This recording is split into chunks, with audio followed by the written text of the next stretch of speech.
Yes, please. Somebody struggling to say something. Yes, I was reminding about the coding. Okay, I just want to remind about the coding. Thank you, thank you, Pastor. Yeah, I'm just saying the amazing fact of John having the simplest Greek, but having the deepest theology.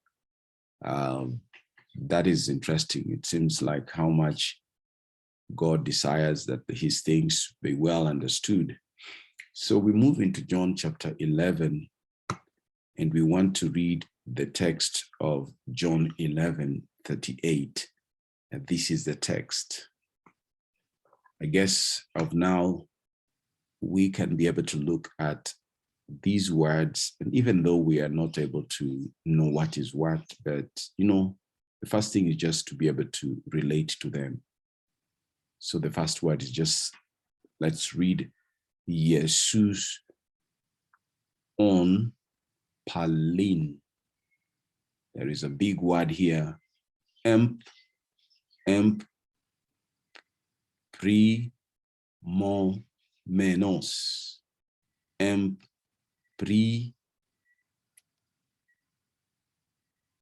primomenos, en he auto, erketai, eis ta ne meon.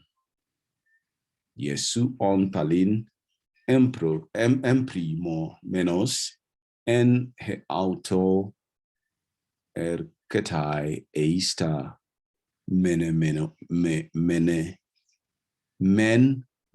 on.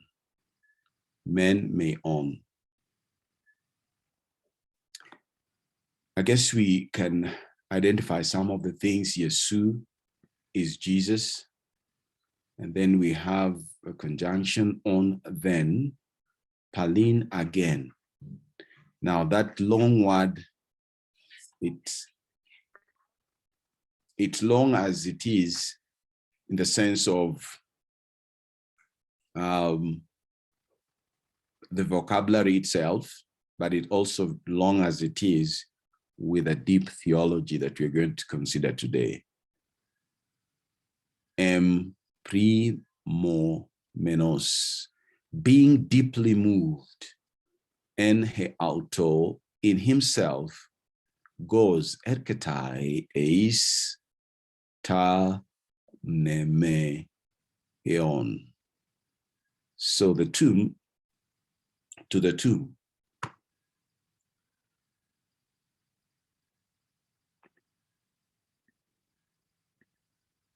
John 11, I guess we all have a rough idea of what it entails, the context generally. Is Jesus' visit to the family that he loved quite much.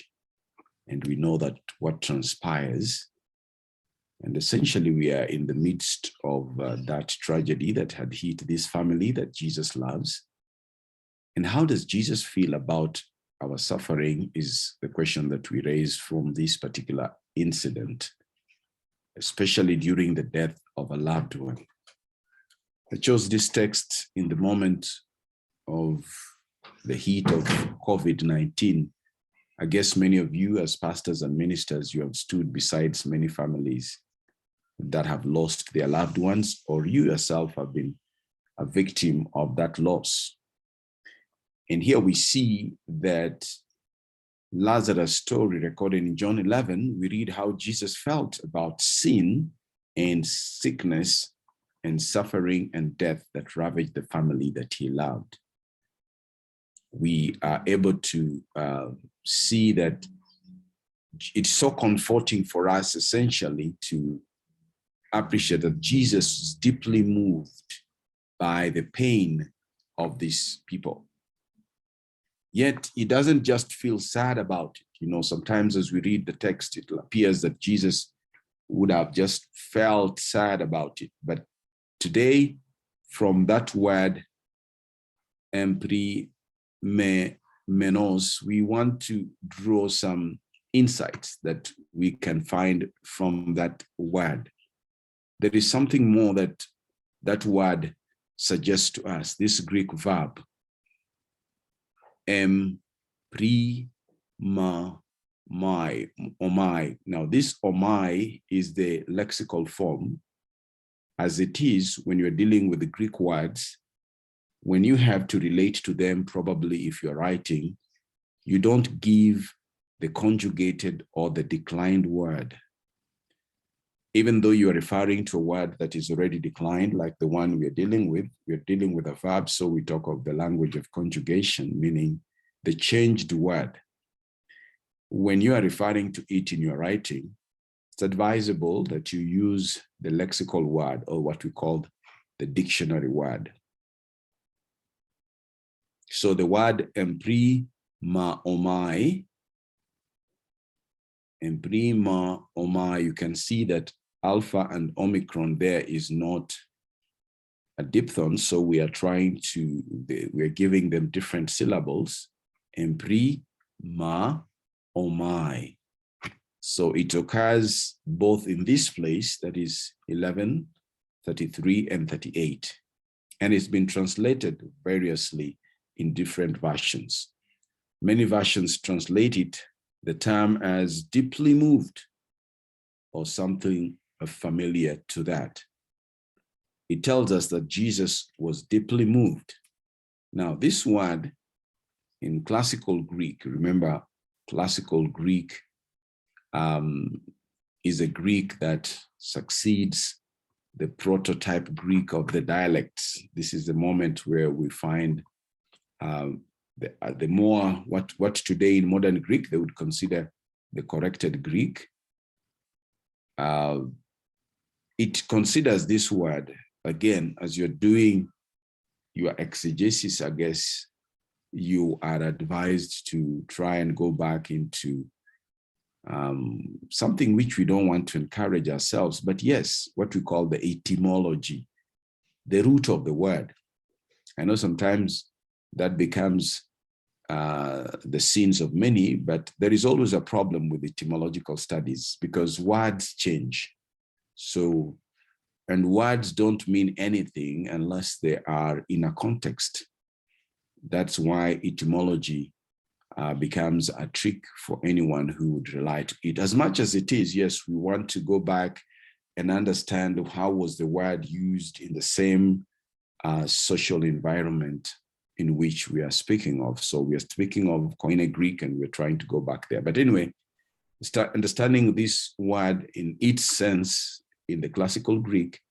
This word draws the sense of snorting, you know, the manner in which the horse groans as it is charging into battle. So in a sense, it is saying that Jesus was groaning as a horse that is charging into battle, drawing the same sense of this word from the LXX.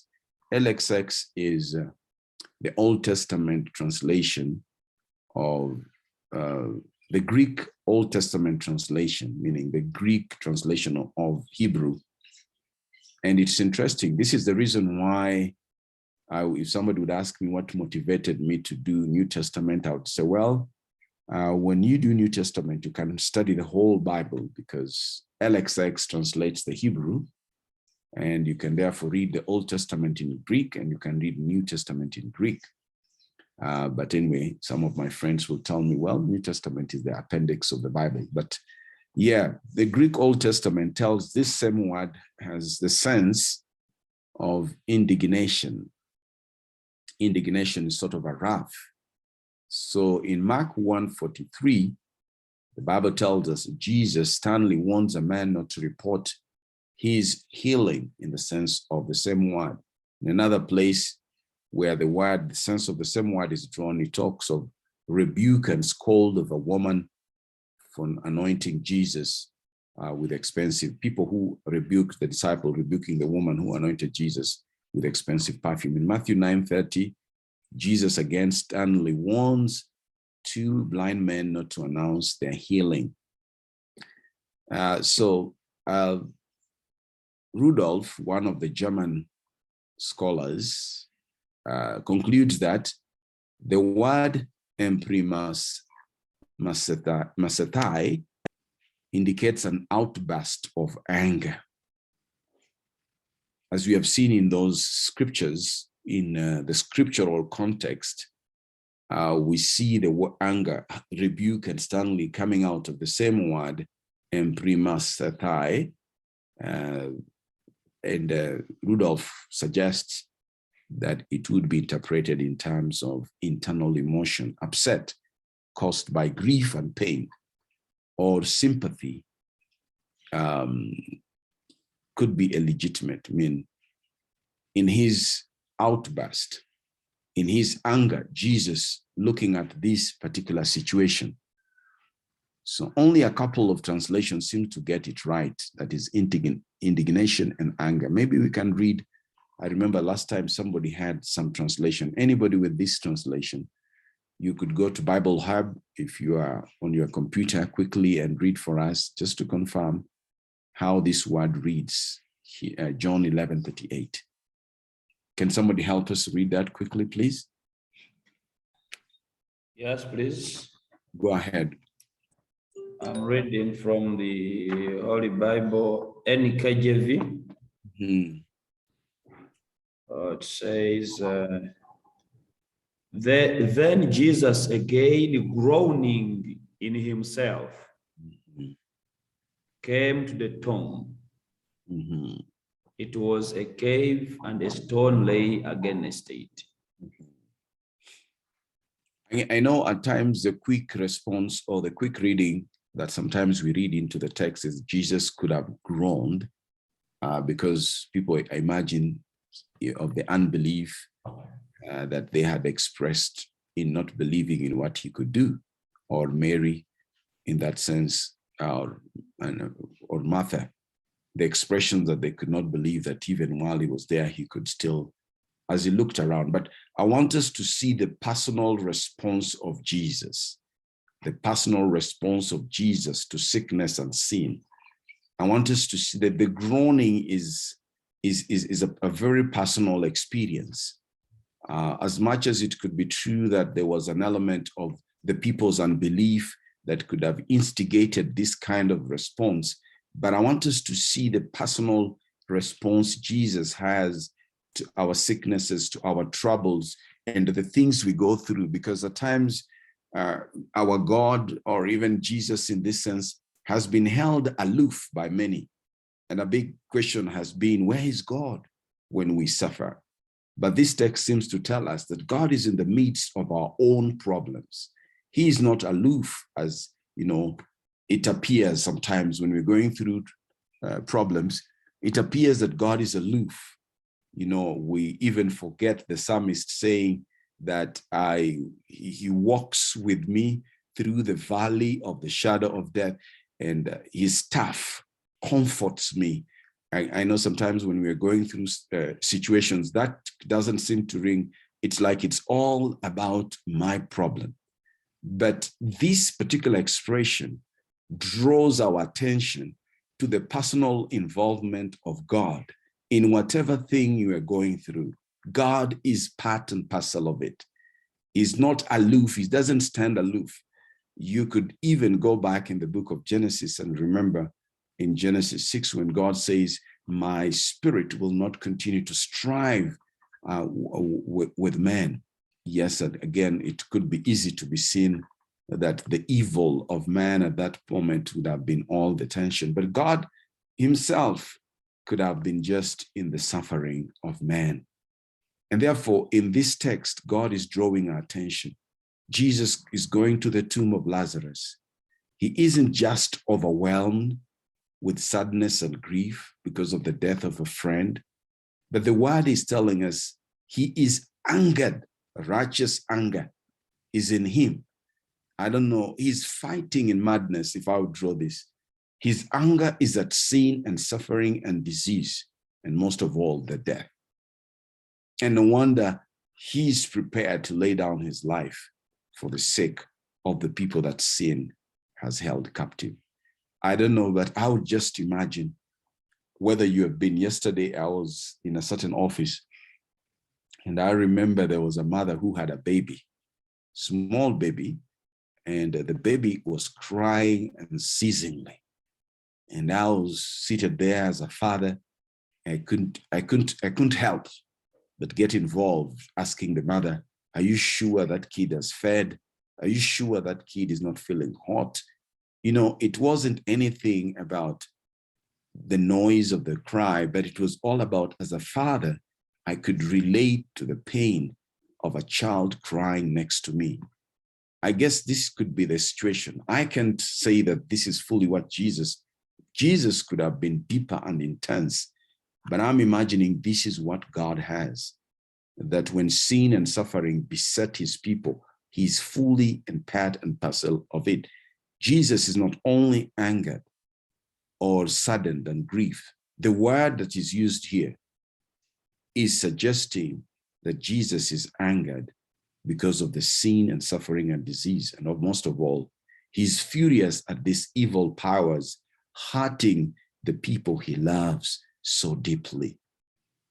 And this is the reason at times when we see him, you know, it's like a martyr's, like a martyr, you know, going to the cross to die without imagining the burden that he carries as he goes to the cross.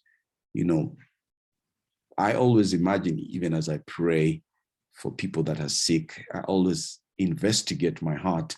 How much is my heart involved in the suffering of the person? And that is always my estimate. How much is God going to be ready to answer my prayer? I guess this is the reason why God was ready to hear Jesus, because Jesus' heart was fully involved in whatever he desired for the people that were in suffering of sin. He was ready to lay down his life for them. This is a word of comfort that I want to bring to us today. I really don't know. This word, empri ma omai, refers to a righteous anger rather than emotional distress. It is supported by the command that follows. See how Jesus goes ahead.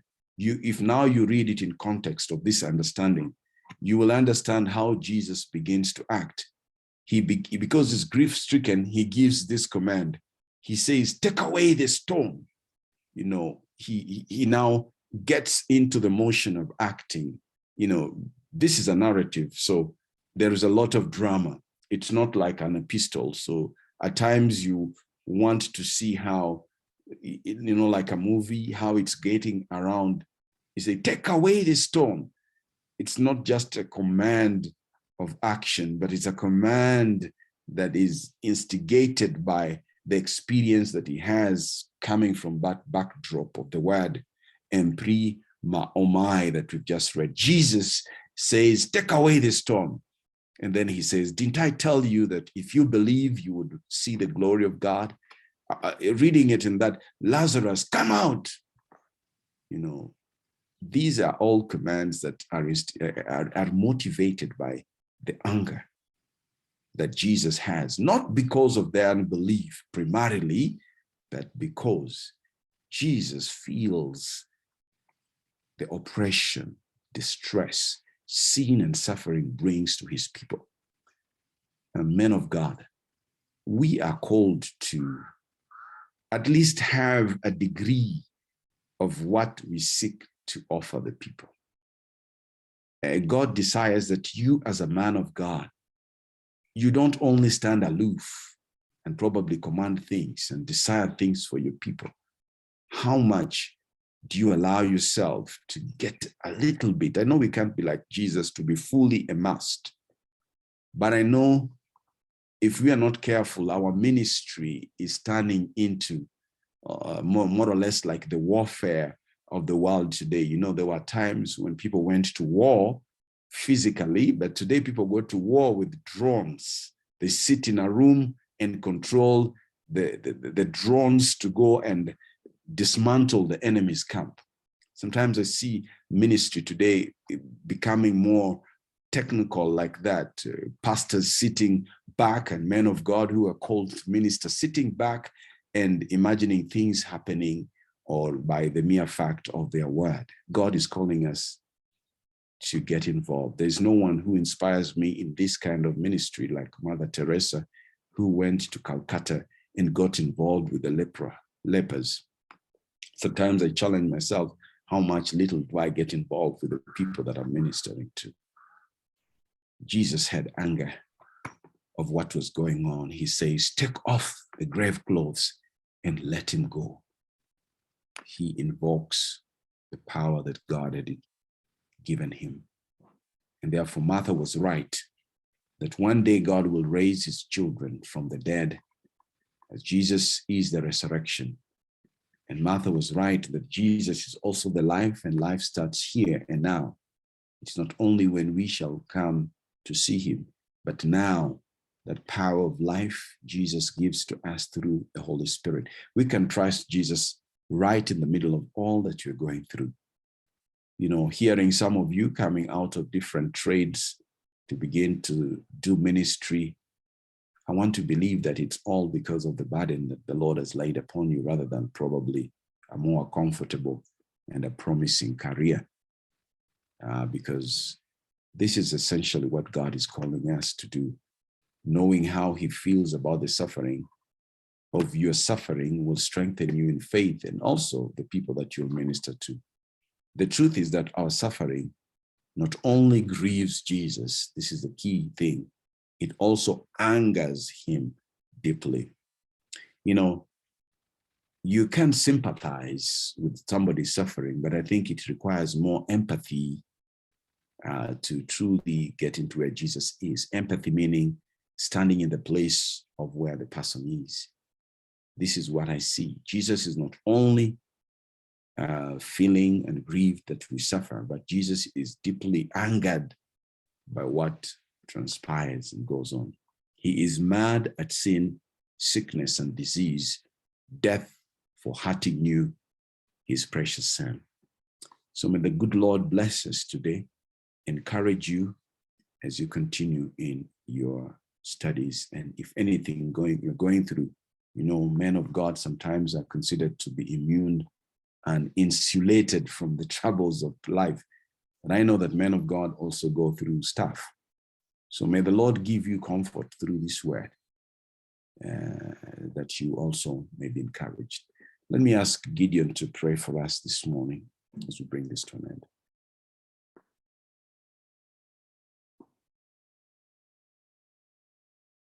Pastor Gideon, are you there? Yes, I'm there. Pray for us, please. Let's pray. Our kind and gracious Heavenly Father, Lord, thank you for a wonderful message this morning. How far and much you're anchored, disturbed, and even feeling for our pain that we go through. Want to commit ourselves onto able hands, that you minister unto us, and give us the power to stand as we wait for your second coming. Help us through this course and today's lesson, for we pray and thank you in Jesus' name. Amen. Amen. All right. Thank you so much. Let's begin by any housekeeping matter, any experience in your assignments as you're going through your assignments, any experience? Good morning, Prof. Morning, Ephraim. Yes, sir.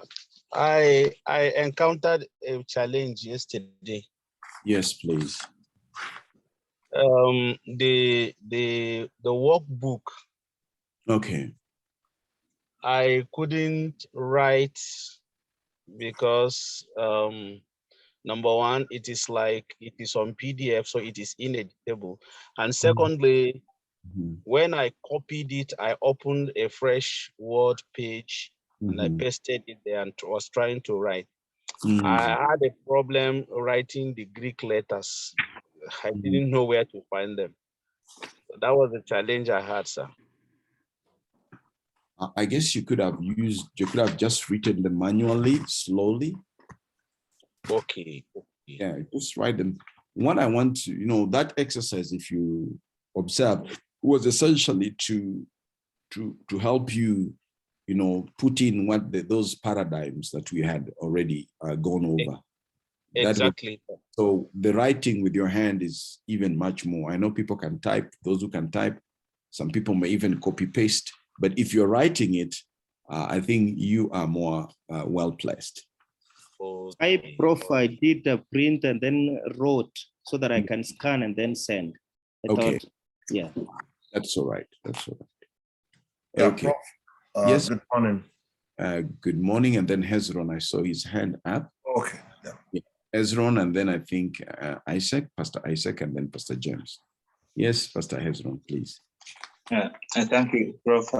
I request you to first display the verse, the text you read in Greek, Okay. just for the devotion. That's where my question is.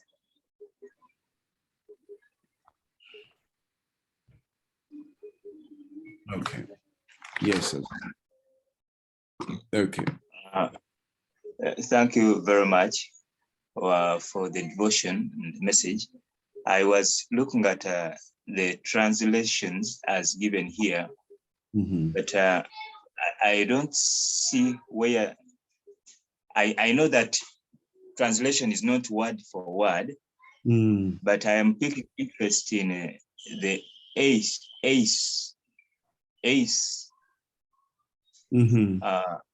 The ace doesn't seem to be coming out in the English translation, but with your expounding of the embremenos,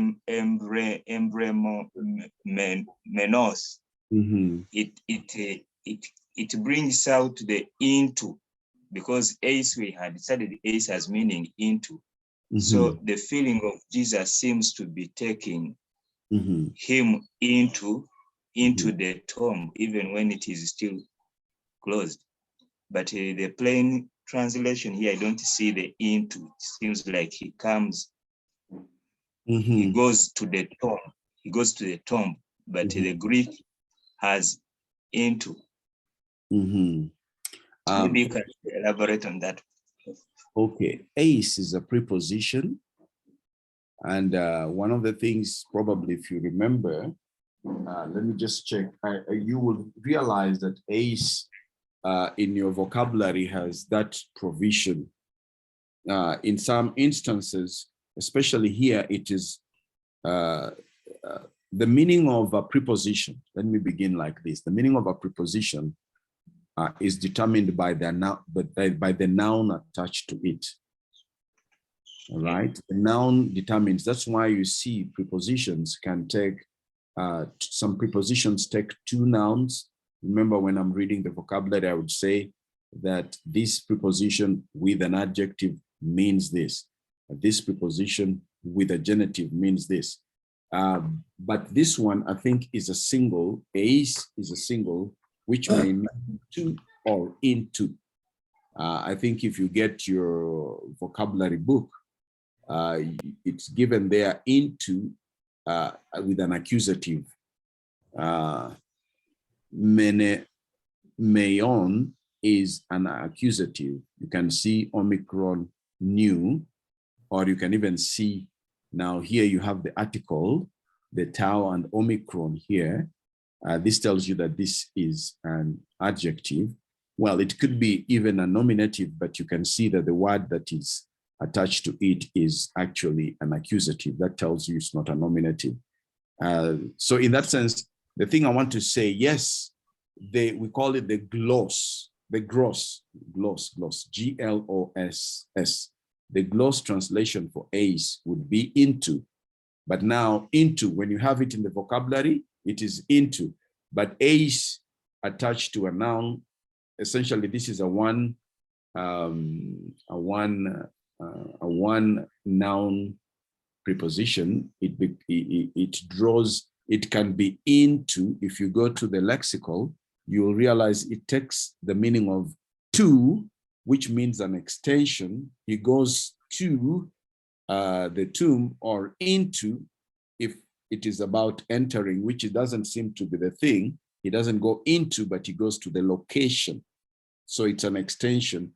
Or it could also be translated sometimes as on or inside, among, but the main with the reference to, he goes with the reference to, could also be. So the thing, I'm happy that you've taken note of that. We're going to look at prepositions, and we will notice one thing, that prepositions are, one of the things I want you to take is that prepositions are determined by the nouns attached to them. They have that dictionary meaning, like now this is into, but when there is a noun attached to it, you want to draw a meaning from that. That is going to be our one of our topics, but that will be much expounded when you get to reading Greek. But since you have asked, at least that can help. Okay. Thank you, Doctor. Yeah, James. Oh, yes, Prof. I have 2 or 3. One, that very one you have just ended with Hezron of Ais. You know, for us preachers, we can use those things very, very well. I was imagining if I can give an expression that Jesus moved in the tomb, outside of the tomb. Jesus was outside, he was going outside of the tomb, but he had moved inside of the tomb, trying to depict the word play of Ais. I don't know if that can work well with the text, or if I will be writing the text by its horns, or I will be true to the text. So I was trying to think of it, of the Ais, why the author is using Ais, would want to give a meaning, a deeper meaning. As you said, John is having a simple wording, but deeper theology in it. The emphasis here is on the internal emotion of Jesus. Emprimomenos is the internal expression Jesus is experiencing, and because of that, he's moved. You know, I guess, yeah, there is a way the author is trying to, being deeply moved in himself, he goes to the temple. Now, if I'm thinking what you're saying, one of the things, we are going to deal with it, but because of the question that you've asked, the interesting part of this thing is when you look at the word we are dealing with, this emprimomenos, it is a present participle. And you know, participle, as we're going to study next week, participle are related to the main verb of the action. Now, in this sentence, the main verb of the action, let me just bring it up again. Now, this is the participle, and this is the main verb of the action. This is the main verb of the action. So being moved is actually, being deeply moved is a simultaneous action along the main action. So Jesus, as Jesus is moved, deeply moved, he goes to the tomb. This is what he's doing. Jesus, you know, if you are to write a simple sentence, Jesus goes to the tomb. So what are the things related to the going to the tomb? Are the things that, so there is a simultaneous action. If I want to think the way you are trying to draw, if you are going to think that way, then you can make an application. I would not say that this would be, you know, what is the major issue of the text, but I would build it on not only on the preposition, but I'll build it on that grammar. The present participle and the present tense infer a meaning of a simultaneous action, that while as he was moved, he went to the temple. This is just a free benefit because you have asked the question. But let me just show you a part of where you can read more into that. We don't have the time for that, but I'll just show you how that is relevant for us. And you can, participles are interesting, but they are the things that are most difficult also in Greek, interpreting them. That's why the book of, we said the book of Hebrews is considered to be a bit difficult because they are more participle. But let me just bring this up, please, if you don't mind taking a little time on this. And this is not anything for anyone to feel, you know, some of these things you catch them.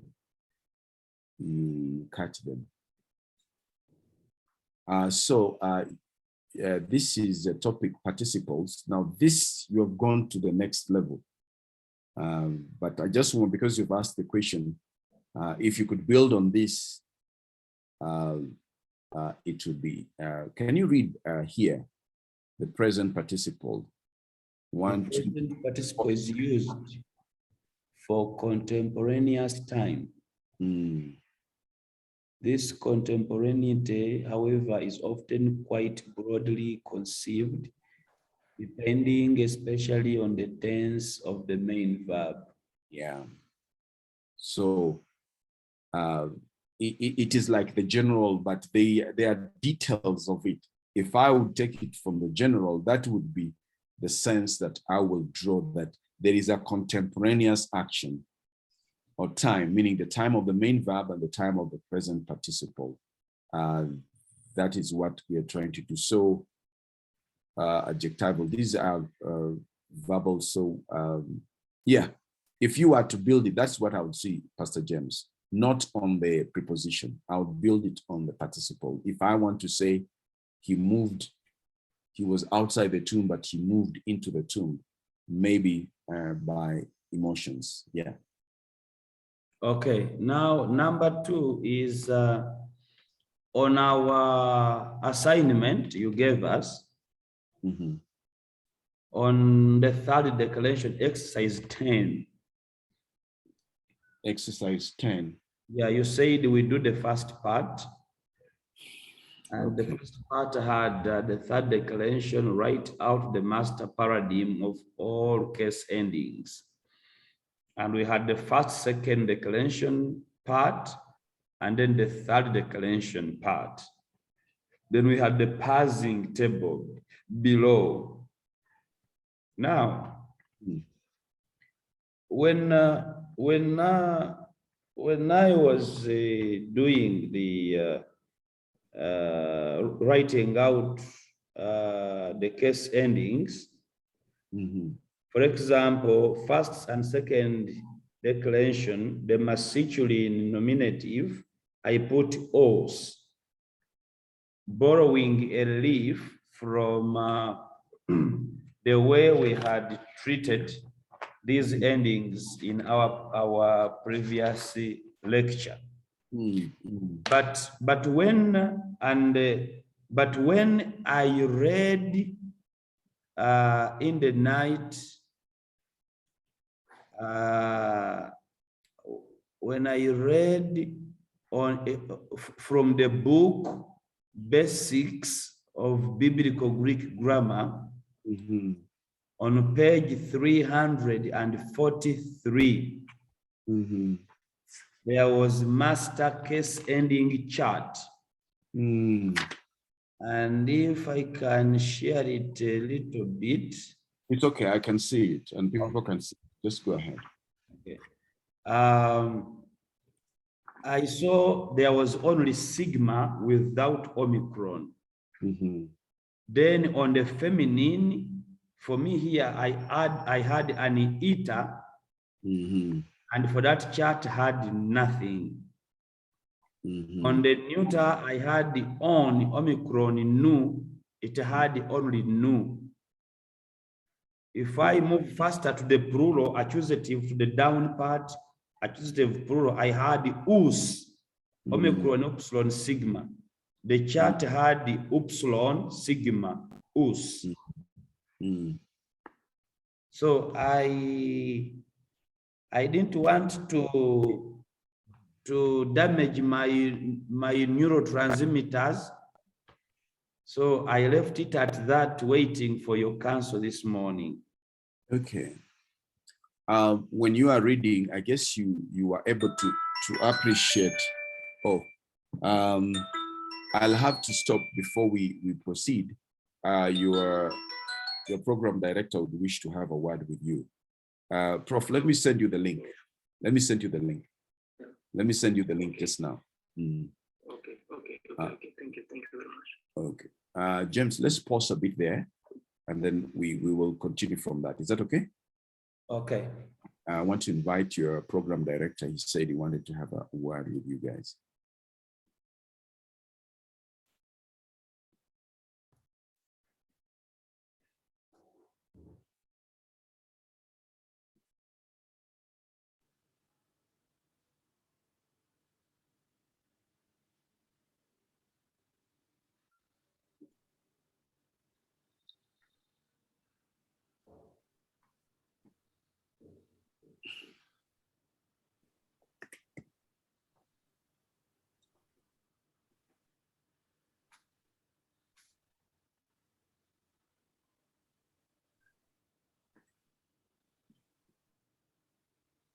All right,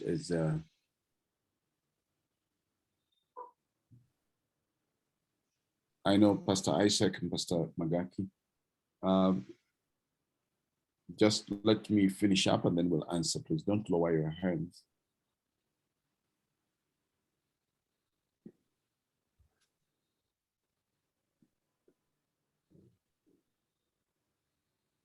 Just a moment as he comes in, and then we can, because he's going for another class. That's the reason why he wants to come in and then leave.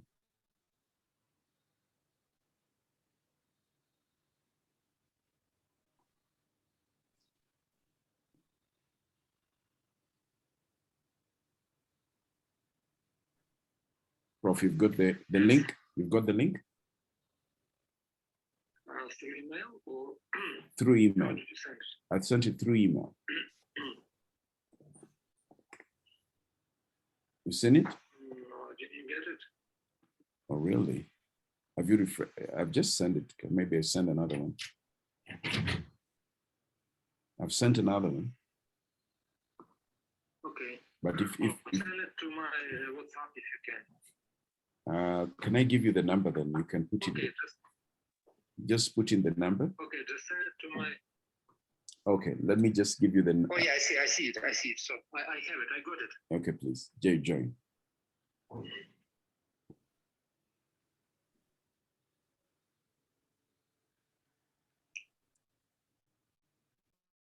Okay, you're welcome, Prof.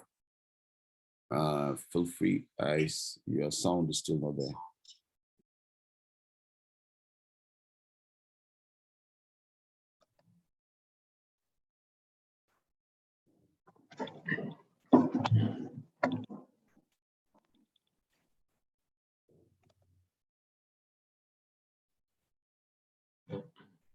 Good morning, everybody.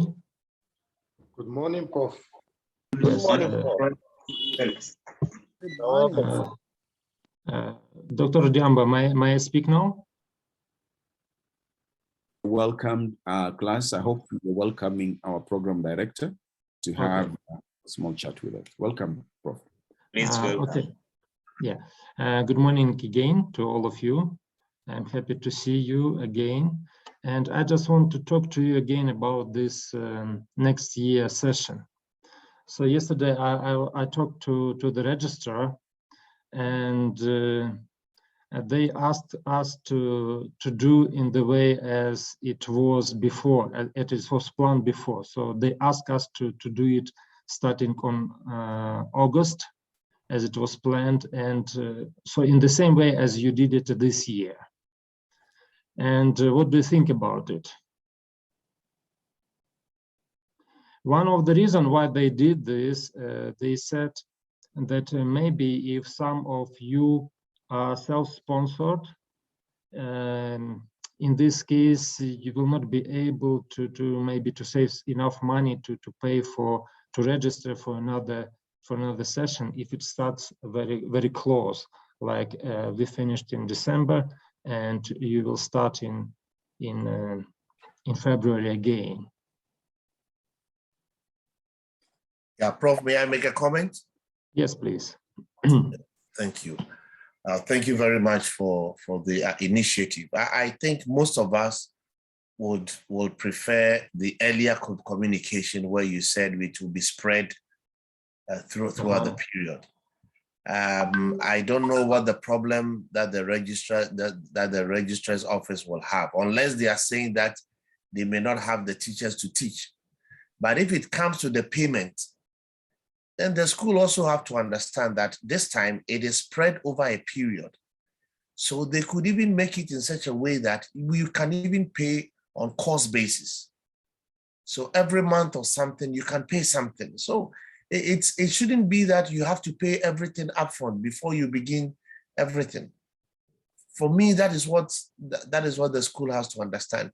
If it is spread over a longer period, yes, look at it and say, maybe for every course, we expect you to pay for that one course that you're doing on monthly basis. And then it could be done. But if they want us to pay everything upfront or a certain higher percentage upfront right after December, it becomes an issue. Thank you. Thank you for this comment. There are some other issues involved. Why they ask us to come back to our previous mode. Yeah, and honestly, I would prefer, as I said, to have those classes spread in the year, so you will not be very stressed. Okay, so what do you think? What do you think? Shall I insist on having classes as we were planning in February, or we can start it in August? Can I comment? Yes, please. I think it's good, and thank you so much for coming to us. Since we are stakeholders to this, I think it will be good they also listen to what we are also saying. I guess, well, maybe they have a good reason, but we are also saying it will help us a lot if it can be spread. And that way we will not be late in assignments and other things where we have to request for extensions and other things. So if it will be possible, they should just consider that we are willing to do it or to take the courses, but it will be good it is spread over a longer period than we are doing now, and they should also consider the payment option. Thank you. Thank you. Okay, so in this case, one of the possible solutions, what I can see now, for example, if we start in August, but we will not do it as we were planning, like 2 weeks, but we can spread the session starting from August. What do you think about that? Okay. Excuse me, Prof. Yes, please. My question is based on if we do this course as earlier communicated in terms of spreading it in from February going on and doing it on August, does it affect the calendar of our graduation? And if it does, affect what? The duration of our completion. If we started in February, does it end earlier so that we can finish the coursework earlier? Or if we begin August, still we are taking the same time to complete the course? So that is on at stake now. If we know that we can be able to, if we are starting on February and then we stretch it will take shorter period, the better. But if we start February and we still take the same time and we start August and take the same time, I think then we'll look at that option and see what we can do. Okay, so do you see the issue is that you can take a certain number of credits per year, and we cannot exceed this number of credits. Usually what we do about 24 credits or up to 30 credits per year. If it is more than 30 credits, so we might have some problems with CUE, because they have just a regulation how many credits is possible to take during 1 year. Okay, Prof, I have 3 points to make. Okay. Number one, I hope I will be understood very clearly. The earlier communication was exciting that you made, but I had a challenge with it. If we spread each course unit every month, and we have like 6 course units, that means we are going to spend 6 months in class studying 3 days a week. Psychologically, you may think the 2 days you will be free to work, but because of the workload of the 3 days, even the 2 days will be spent when you are working and dealing with the 3 days workload. And then we are to spend like 6 weeks or 7 weeks, maybe 7 course units, and we are in class. That is one challenge. However, it looked much more easier on the way we are running this full packed experience. It looked much more easier. For example, we are now in Greek. Mm-hmm. My professor is giving me everyday exercises and assignments, which are not giving me not even a minute to do past course assignments. I have to submit research for the previous 2 course units, book reviews, and so if I go with this kind of arrangement in Greek, I will reach a deadline of submission of my past course works when I cannot complete it because of my daily activities and engagement with Greek. So if we can have an August session arranged in such a way that there is some space for students to do their class assignments, to submit their researches, that would be ideal. If that cannot happen, we can remain with your previous communication of the spreading of the course unit so that we can have some time. Okay, so I heard, so if you want somebody else, thank you very much, Pastor Gumikriza, and I heard you, and anybody else? I see many hands are raised. So Pastor Van der Bay. Thank you so much, Prof, for the communication. I want to concur with Pastor Gumikriza. Maybe because if the duration is just the same, I mean, for us to graduate and everything else, I think the August session would still be ideal, because if we were to stretch it, some of us, the offices again requires us to be in the field at some point. So it would mean 6 months of work would be affected. Now, this one is very ideal. Now, the only request, because why we almost took that decision which you brought earlier, is because there was going to be room to maneuver in terms of assignments and everything. But if there's going to be room in August, where almost all lecturers are told to say, for bigger papers like term papers, and other things can be submitted maybe 2 or 3 months afterwards, because the remaining 3 months can be stretched for assignments. After classes, we can now begin to work on papers, and then we can still submit. That way, it would still be very, very okay. Those are small papers, class exercises, quizzes, we can finish them within the very period, but some papers, we can just have an extension so that we can have some space to breathe and also to work on them. I think August can still be very ideal, provided we can have an extension of period for submission of the papers.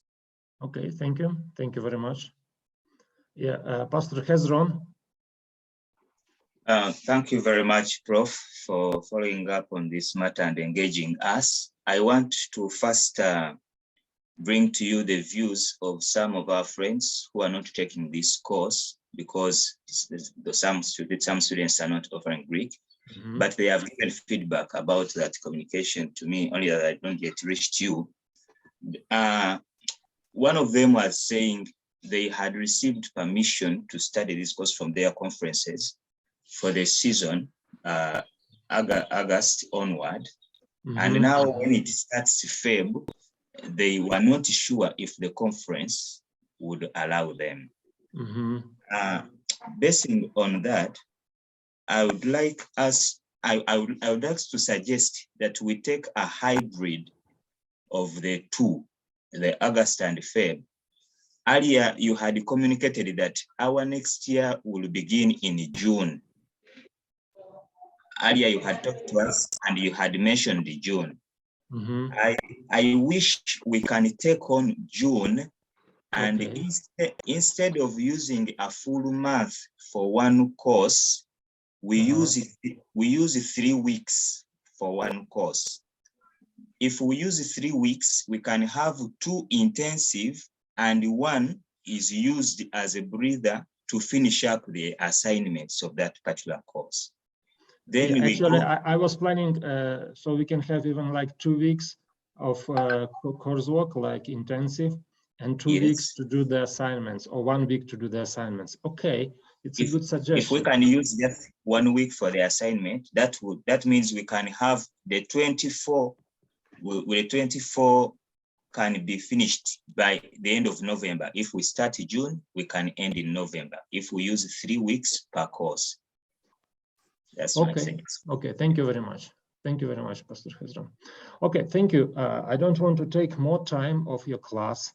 I heard you, and I will try to do my best to arrange everything, and I will come back to you maybe tomorrow or on Monday, because we will have class starting on Monday, and I will let you know the final decision about that.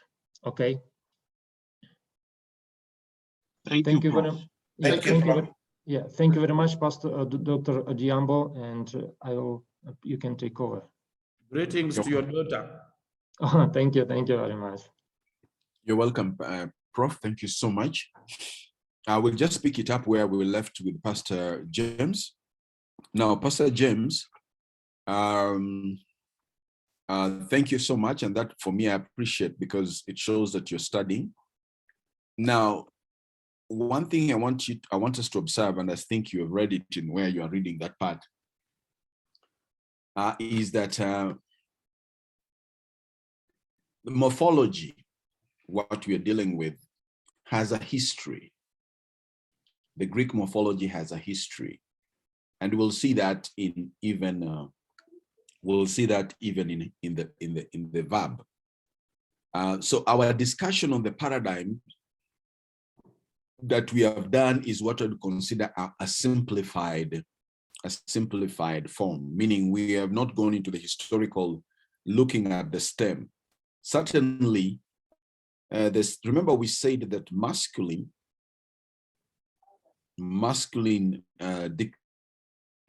declensions are nouns that end with omicron. So the ending essentially is the sigma that you see there, the upsilon that you see attached to the genitive, and then the aorta, which is made a subscript in the dative, and then the nu. So if you look at what is the stem of the masculine words, then you'll find the stem has all to end with what we consider to be the omicron.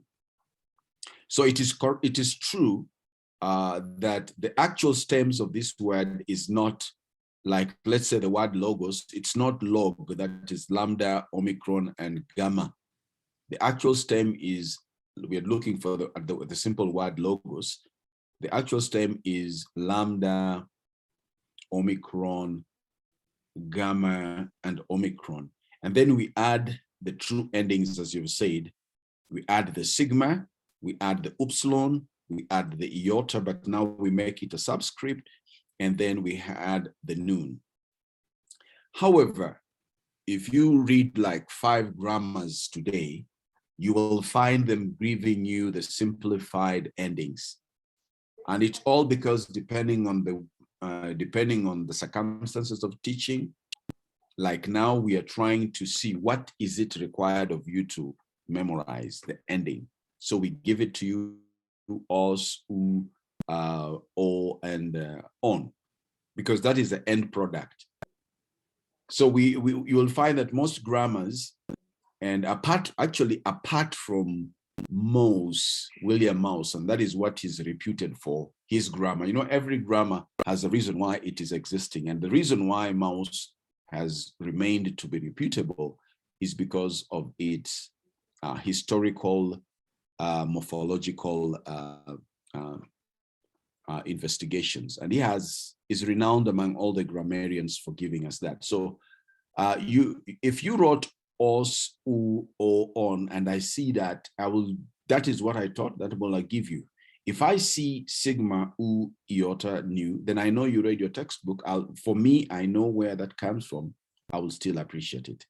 So now that you are in that line of study, maybe you want to go ahead and look at the history of the word formation, if you have that time, so that you can build up the understanding. But anyhow, you are not wrong. I know that when I was reading Mouse, I remember he said that, well, in fact, Mouse even makes that comment. I would wish to bring it up. I remember he somehow, but anyway, this I could consider it a commercial issue. I would not debate over it, because if a number of grammars have chose to give the simplified form, this is where you are, I guess. Yeah, you see even here when the class, I can think this is where James is coming from.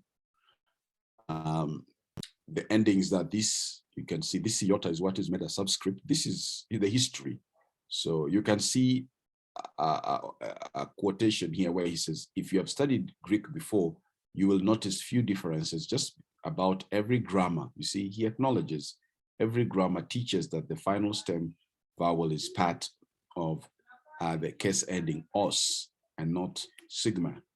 Not only is this incorrect, but it's our opinion, it makes learning Greek much more difficult. Well, remember that Mouse grammar is intended for 13 weeks, where every week you only study one thing. But as you see, your kind of context, you are not studying only masculine, you are studying 3 of them together. So if we take time to look into the history, you may not get the other information. But if you go there, you can be able to read. And this is part of why you need to read anyway, so that you can be able to understand why am I here with the os and all these endings. So that is what essentially it is. So what happens is the contraction, like the omicron and the omicron to make u. But you see, those are the details that will make you even more confused if they are brought at a particular time. I don't know whether that helps. Thank you, Prof. Any other question? You said you had 3 or 2? 2, I think. Okay. Isaac? Prof, for me, I would want to say that I did not finish the exercises. I was trying to reach you yesterday, but unfortunately my timing here, you are 3 hours ahead of me. So by the time I realized it was already late, so I couldn't get in touch with you. And so I would plead that we'll have some more time, especially that exercise 10, the third declension. That's where I have an issue, but so that I can spend some time and try it, because I need to understand that. I'm not so sure about that. Will that be okay with the exercises?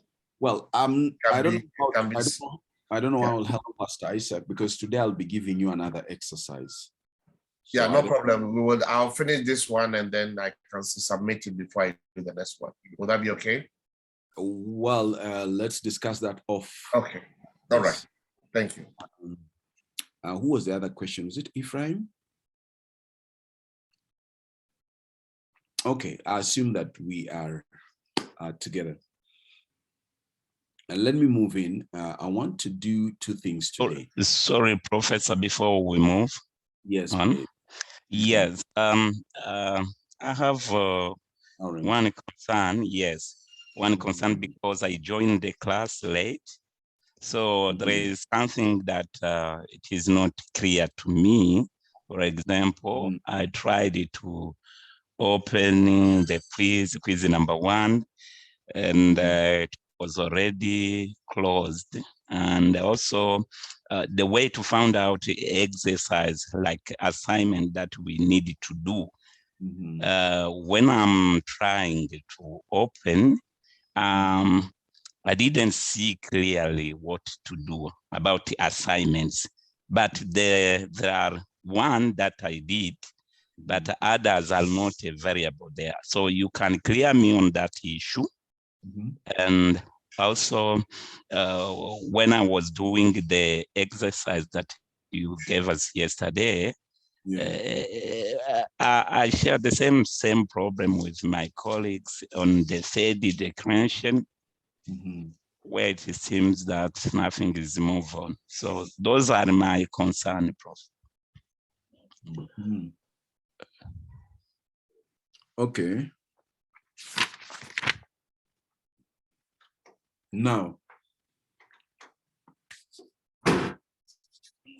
one of the things that I want to clarify in our study of the third declension, I think I said it, that this is one of those difficult, not difficult, but it's just that it requires a lot of attention on details. Probably building on what we have learned of the first and second declension. The third declension, let me bring it up so that we can see it.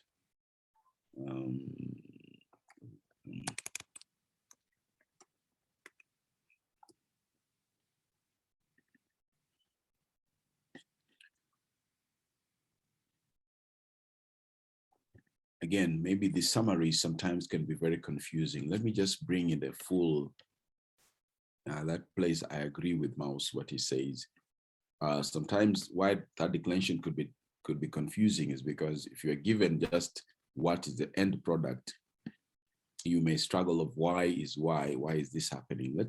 Let's use Mouse in trying to explain the third declension. You can open up your mouse if you have a mouse. I want to use it for this moment. I'll not use my notes at this time.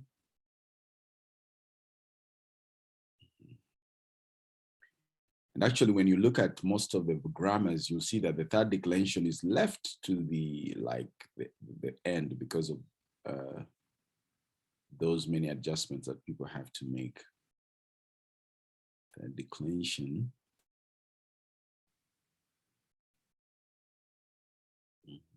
There's mouse declension.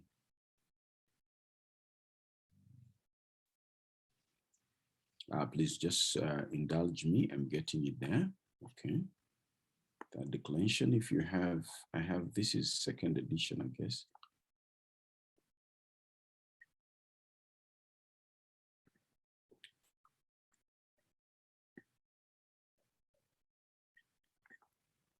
All right, I'm just getting it up to us. Yeah, let's just revise it a little bit. I know we did it last, people are already tired.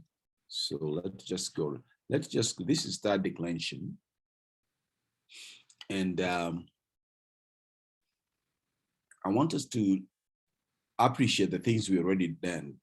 When you, let me use you now. Let me listen to you. Laurent, can you read 10.1, 10.1? Yes, Professor, yes. Introduction. What is the difference between the first and the second declension?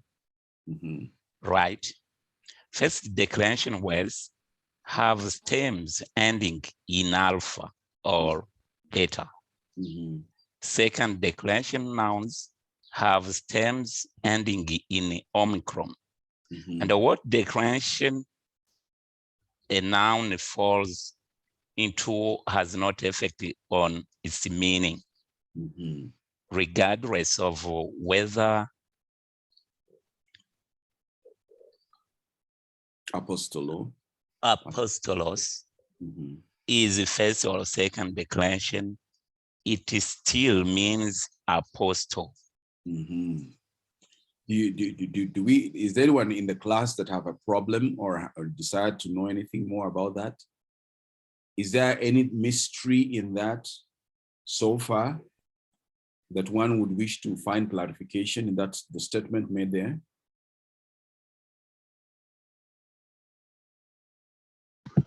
Clear. Oh, that's okay, Prof. Let's move to 2. Now, to 2, let me read this. Nouns with stems, I think I said it, ending in a consonant are what we find in the third declension. We said that. And that's where the mystery begins, that while we've been dealing with vowels, omicron for second declension, alpha and eta for first declension, the third declensions, the mystery begins by first appreciating that now you're not dealing with vowels, omicron, alpha, eta. We're dealing with stems. 2 things that we need to appreciate at that point is that now all the genders are here, masculine, feminine, and neuter. However, that mystery is resolved a little bit, that the forms of the masculine and feminine, which so far have been distinguished, are now together. So you'll be having one form for a masculine and a feminine, but you'll have a distinct form for the neuter.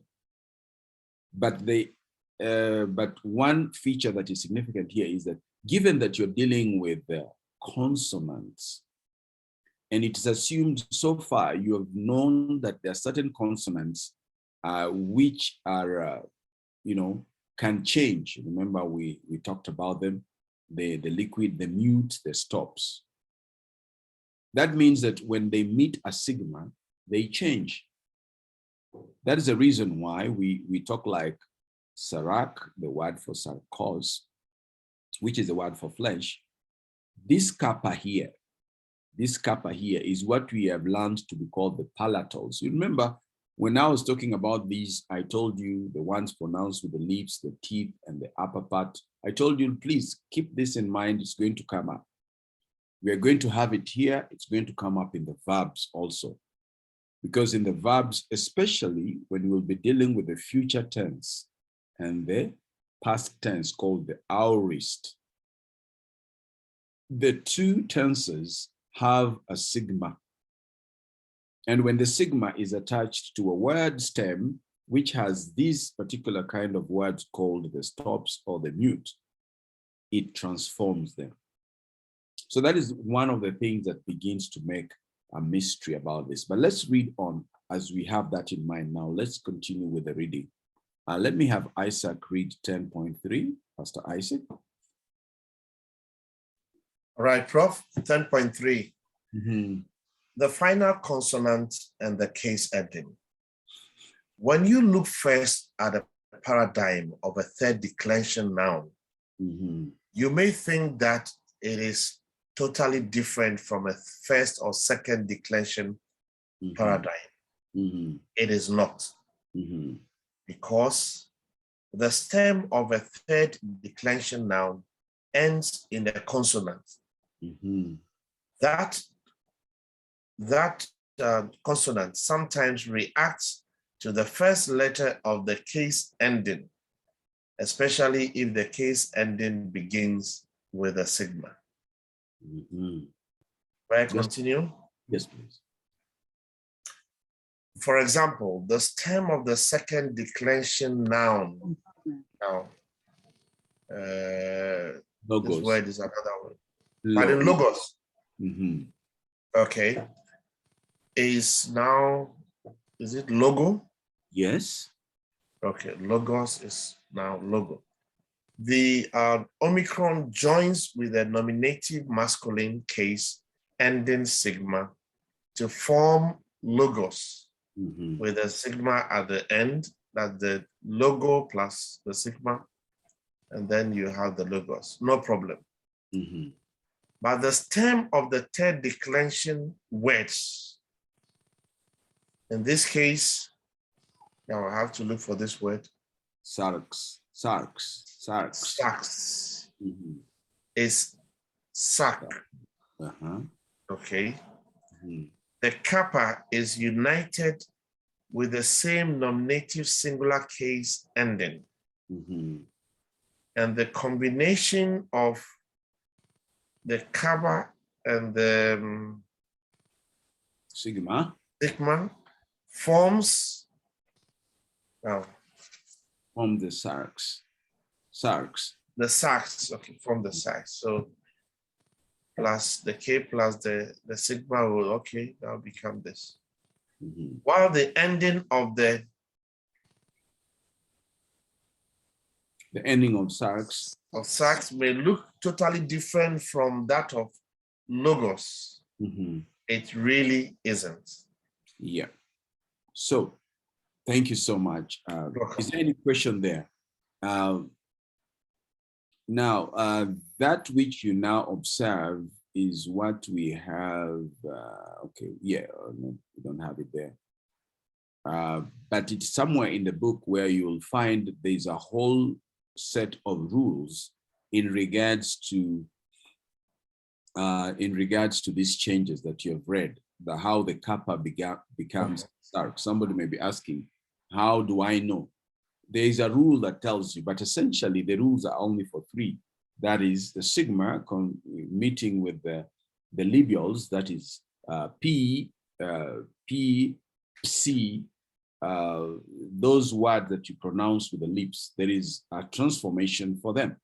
The words that you pronounce with the teeth, the deltas, the tau, they also have a transformation. Here we are dealing with a group of words we call the palatals, the one that we use pronounced inside the top of the kappa, or gutturals when you go to Hebrew. These ones, when they meet the sigma, they transform, and all of them, at least there are three of them, the consonants, when they meet a sigma, they all transform to this. Now, this is again not something you need to feel mysterious, because it only happens in two places. It happens in, yes, James, I'm going to give you a moment. It happens in the nominative where the ending is a sigma, and it also happens in the dative where we have a sigma, because those are the places. Otherwise, when you come to that's why we say third declension nouns, we have the lexical word is found in the genitive, because the genitive is okay, the accusative is okay. Only the nominative and the dative, especially dative plurals, where there is a sigma ending, where we have trouble. Yes, James. Prof, I was just reminding to consider a break. Okay, just a moment. I want to finish this, because once we're done with this, we'll start another section. Please, just give me like 15 minutes. That's okay. So this is what we are saying. When you remember that, that is majorly what the third declension has. Now, the other part that I would wish us maybe to highlight is number 10.4 here, function and meaning. Remember, all Greek nouns, whether first, second, and third, function the same. It doesn't mean because it's in the first, it means differently. Third, no, it's the same. Now, the different endings, the third declension does not use few case ending that are different from those that you have known. If you have been memorizing the case ending with the first stem vowels, that is os, and not sigma for the nominative singular, you will want to go back and learn the true case ending. I think this is good, having been brought up by James, that we may understand, not necessarily for the sake of going into the history of how it came, but so that you can appreciate when you see it can help you assimilate the same information for the third. How is that? As I said, what you've learned is a simplified form of what we call the endings, where we have used, like here, if you had how Isaac was reading, the logo. So the Omicron, all of the case endings for, or the stem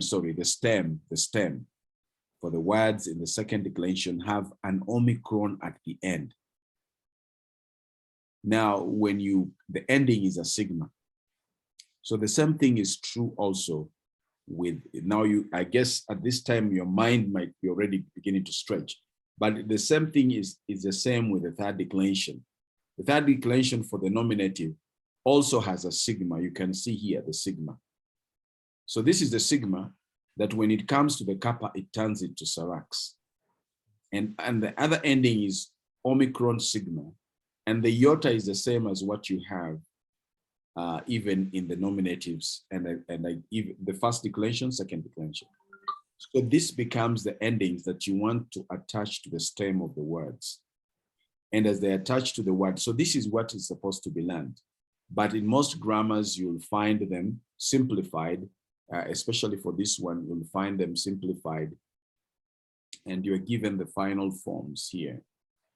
So third declension. So this is what, if you are reading, this is what you would get in your exercise. So these are like the things you are expected to master.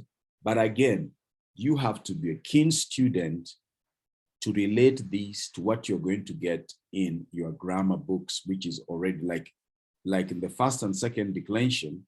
You remember I gave you os, u, o, and then this was new for accusative. On. I hope that this will not switch your mind. It's just to say that we added the omicrons here. We added the omicrons here so that you could not have to go through this. But it's necessary. It would be necessary if you are seeking to appreciate how do I memorize third declension nouns, because those are the ones that have trouble, to know that you're not memorizing a new thing, especially for the nominative. You can see we have the sigma, and sigma also, well, you'll see that some of them are different, but you can see in accusative also you have alpha and nu. So this nu is what attached. So the problem of third declension, why it looks mysterious and why most of the problems are seen, is that the nominative here, when it meets those three groups of nouns that end with the labials, the palatals, and the dentals, this one will change it. So when you look at the chart for third declension, it has long, but it's simply this. So it's only the nominative and the dative where we have a sigma again, which will affect the stem. So like if you bring the word sarak here, it will also be transformed because of that sigma. So here you find the word in the plural dative, you can see it changing again because of what? Because that sigma has changed this. You can see it changed it in the nominative and it has changed it here. Otherwise, the rest of the paradigm is okay. Here we have os, it just gets sarkos. Here we have the iota, it just sarki, sarka. These have no problem. Even the plural for nominative will be sarkes and then sarkon. And then here is where we have sarki, sarkin. Sometimes we drop the nun is movable. We call it movable. So it's sometimes not involved. And then sarkas. So these other parts, if you have known this ending, you have known everything that is required of it. So what you need to pay attention is the dative, where the sigma is, that will change certain words, the endings, and also this. Now, For now, you are required to know this. However, when you're going to read the text, you will only have to remember it when you see a strange ending of the third declension now. So that is what I want to say about third declension. The rest, anyway, has to be donkey work. You have to get in to see. So here are the rules you see. For instance, what happens in the sigma nominative, you can read those rules later on. The new is called the mute. The new also will be affected. So if you have a word that is ending with a new and it meets the sigma, just like the kappa, it will also be affected. It will the new will drop and the sigma will be taken. So that will be the change. The tau, which is a detol, when it also meets a sigma, it also is kicked out. Therefore, we will see the word onomasi.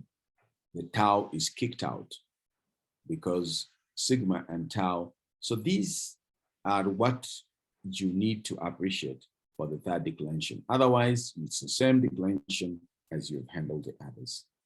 And if that helps, so what you're dealing with, noun rule is the square or stops and the effect of the sigma on these stops. That is the major thing that you need to remember with third declensions. Otherwise, it's the same thing that you've already captured in first and second declension.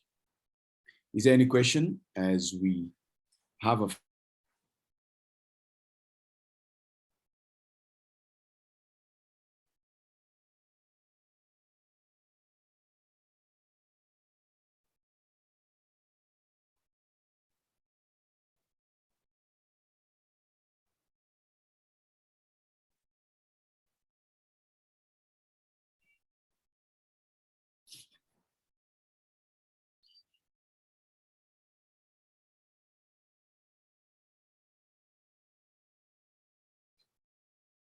Hello, friends. Am I alone here? Or is the prof that lost the... You are not alone. I thought I'm stranded alone. No, it is the third declension that is the cleansing. It's removing the Omicron. Yeah, the Omicron. Replace it with the... You know, when the sigma precedes the tau drops. So the tau has dropped. Yeah, the tau is dropping.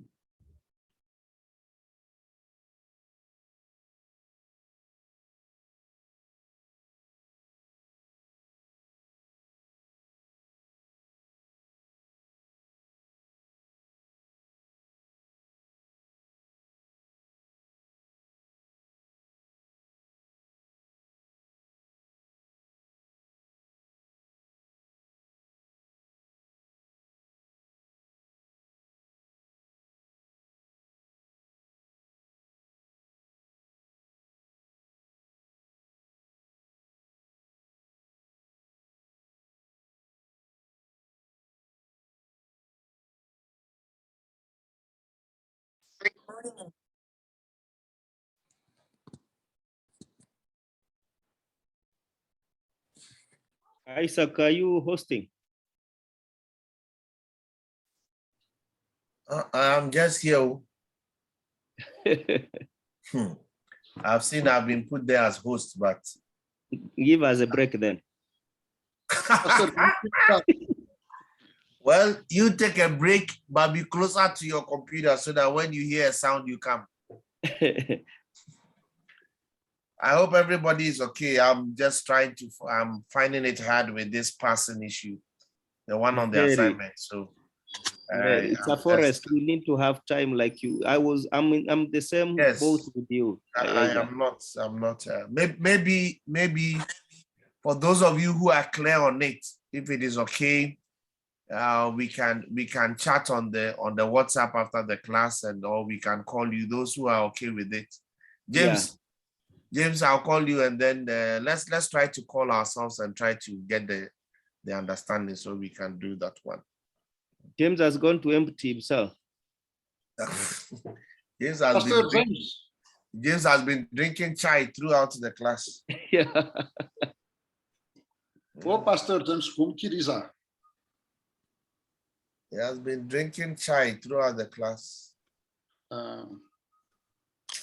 What happened to James? James, why?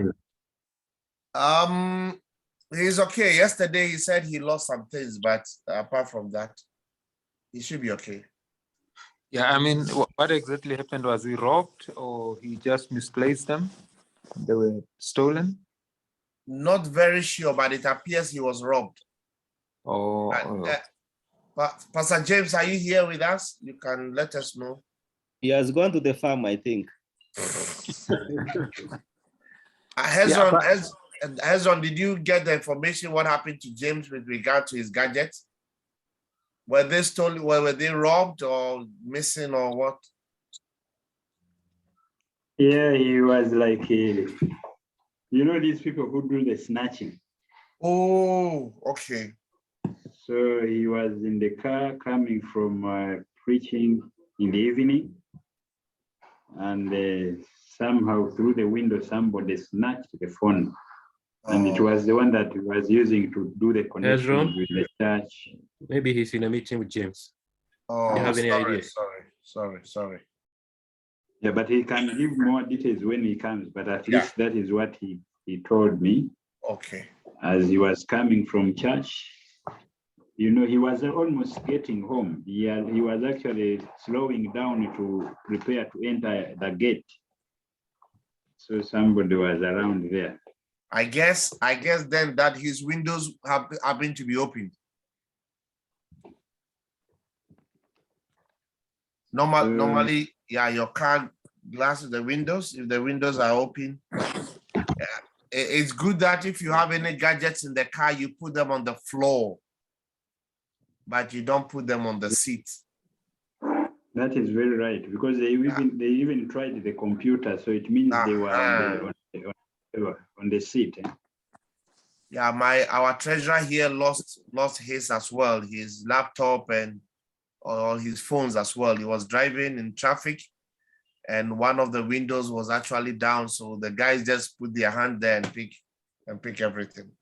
So let's be mindful. Let's roll the windows up, or we should put them on the floor. Let's not put them on the seat. Yeah, you know, at times it is you just forget one day, and that will be very luck true on their side and the bad luck on your side. So that's very true. Let's just be cautious about these things. These things are now all over the place, so let's be mindful. For me, mostly I have mine in the boot. Yeah. My laptop will go in the car boot. Yeah. Just to avoid the temptation. Yes. Just to avoid somebody seeing and wanting to take it. But with the phone, you can easily lose it.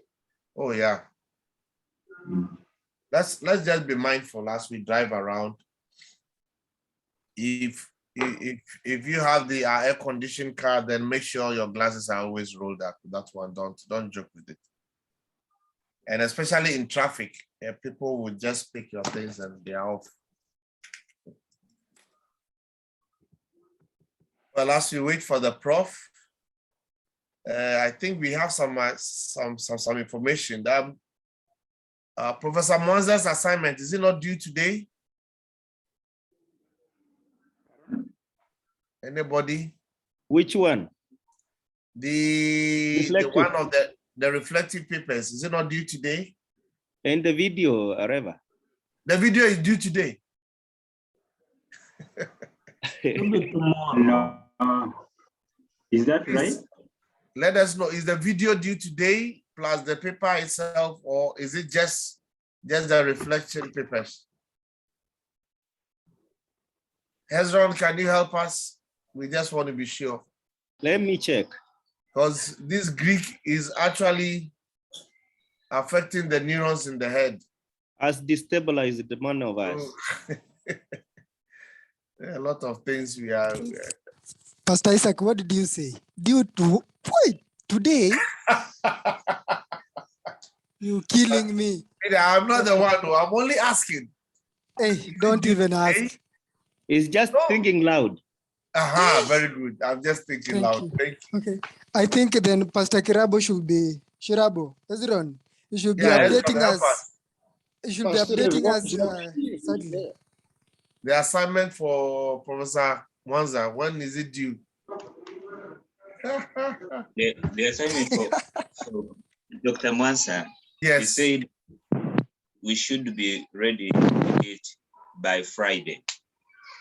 That is for all of them? Because he wants to mark everything over the weekend and submit everything by Monday of next week. So you are saying that the video is due tomorrow? Which Monday, Ezra? Everything. So he wants us to submit both the paper and the video like before the end of tomorrow. And the reflections. Yes, and the reflection. That one is a key. All right. And please, when is Professor Super's work due? I think there's one which closes today for Professor Which Super. one? Which one? The review, the review and the evaluation. The review. The review. Yes. The review was extended up to today. The review and evaluation. And the paper, 10th. The paper will still have some time into December. Yeah. So review and evaluation. Today. This Greek has turned everything the head upside down. I'm dead. Oh, we'll resurrect you, don't worry. We'll be moved with passion. Once you are speaking, we know you are not dead. Pastor James will say, I moved into the tomb. We'll be moved with passion into the tomb and resurrect you. And the program is getting better. At least if you can be having 1 week, which can help us to patch up with the yes. At least. Yeah, Kerab, I think we will go for what Mwendabai was giving. That was, yes. I think I bought that idea. That was good. 2 weeks for studies, 1 week for our exercise and all our assignments. Yes. And then we get on to another week. That's better because this thing of carrying over assignments. You find you've written even a paper just. But then are we being mindful of the timing of completion? I asked that question. It seems it doesn't affect us in terms of it completion. Wouldn't affect it. It doesn't affect it. Does. How? It will. Now no, for me, James, I was ask for permission before you come in, please. We have James. We'll drop you like the towel. Please, let's be mindful. Prof is here. I don't know whether Prof is ready. For me, I was thinking. But let's go on. Yeah, Prof is back. But I was thinking if we were to start from February, we could do at least 30 or 27 credit hours. And that could influence the time we complete the whole program. Anyway, Prof is here, so I was talking. Yeah, let's finish and then we'll come back. Sorry, I may give you maybe a few minutes before to maybe consult. It seems like you're having some time to consult. Is that okay? Maybe Prof, you can just continue. We will find a way after the class and we'll do that. Yeah, that's what I'm saying. Maybe I can end a little early. No problem. Yeah, just okay. So we want to tie in two things that are related to the noun. Essentially, I want you to begin where you are in your English by knowing what an adjective is, because this is what we want to tie in. We want to tie in an adjective and a pronoun. So what is it that you want to have? We learn from what already we know. So we know an adjective modifies a noun. So that is given in your mind. If you have the English language, adjectives they add something to a noun, adjective, and adverbs add something to a verb. So that is something you know. And now when you come to Greek, you want to begin there. Okay, we want to talk about an adjective. I know adjectives are related to a noun.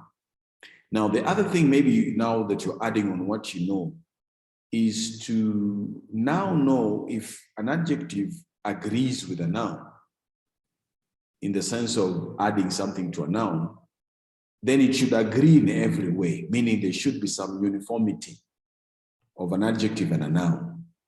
Now, you want to know what is it about a noun that these two things have to agree. So far, you have learned that a Greek noun has three constituents that you have to know. When you talk about a Greek noun, you're talking about three things of it. Number one, the gender, which we are identifying with the declensions, the masculine, the feminine, and the neuter. Number two is the case. This is where sometimes it disappears, but the case is key. You want to know that a noun has to either be doing an action that is a subject, or it could be related to another noun that is a genitive, or it could be receiving indirectly the effects of an action that is an indirect object, or directly it receives the effect of an action that is a direct object and it's an accusative. Let me say that again. Case has to do with what the noun is doing, what it's doing in the sentence. It could be a subject being the initiator or the actor of the action, or it could be a noun related to another noun. In fact, essentially, that's what the genitive is. It's a relational. I know we've been using the word possession, but it's limited to think of it as a possession. Maybe if you want to think of it in a broader way, is always to know that when you see a genitive is related to another noun. And essentially, it's a noun of relationship. It's only that the relationship is broader. It could be broader in the sense the genitive could be the source. It could be broader in the sense the genitive could be the source. It could be broader in the sense the genitive could be the possession or the owner. That's why we use the word of for every genitive. So that could be another noun. Or the noun could also, the case of the noun could be a dative. And if it's a dative, it means that the action of the subject is extended indirectly to it. And we say that the way we identify it is with a relationship with a preposition to, for, with. And finally, it could be an accusative because of the indirect or the direct effect of the action. So that is a case. So that is part of the noun. And the noun can also be singular or plural. In that sense, we also appreciate the fact that the noun being singular or plural, it means the adjective. So the adjective has to agree with everything. The adjective has to agree with everything that the noun has. So the adjective will have a case, the adjective will have a gender, the adjective will have a noun, a number.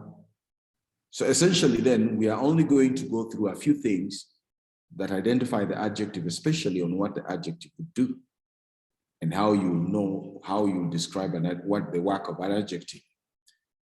I guess that is well with us. So for instance, one of the adjectives that is commonly used is the adjective agath.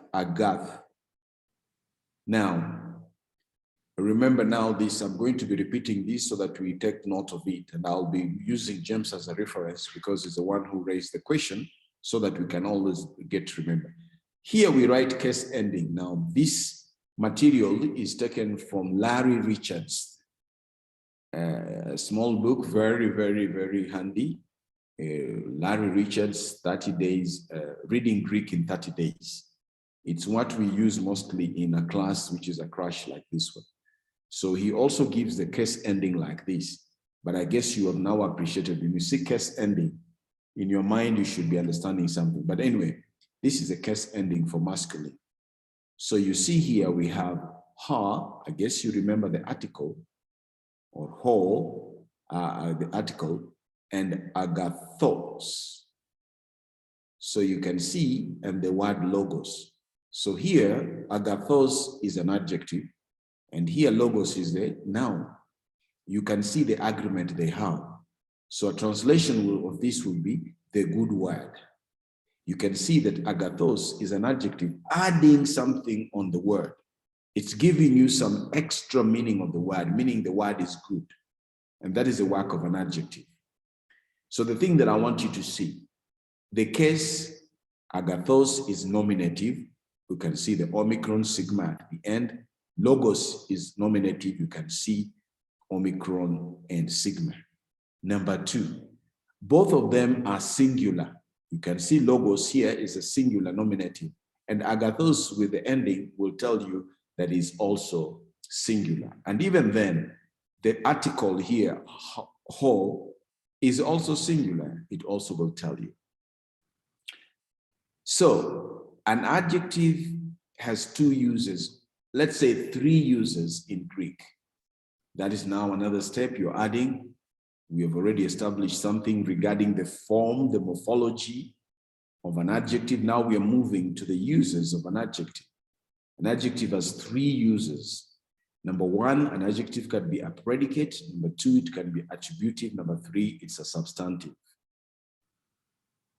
An adjective can be used as an attribute, and it can be used as a predicate, and it can be used as substantive. Now, before we go into the details of what it all means and how to explain them, I want you to just take the concept from the words themselves.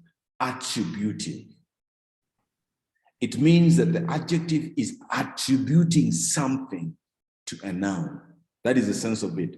So even before we read the meaning, I want you to take that the word itself, you will be thinking, when I'm dealing with an attribute, it means that the adjective must be adding. Now, adjectives, all adjectives add something to a noun, but an attributive adjective has a special way in which it adds something, and we're going to see that.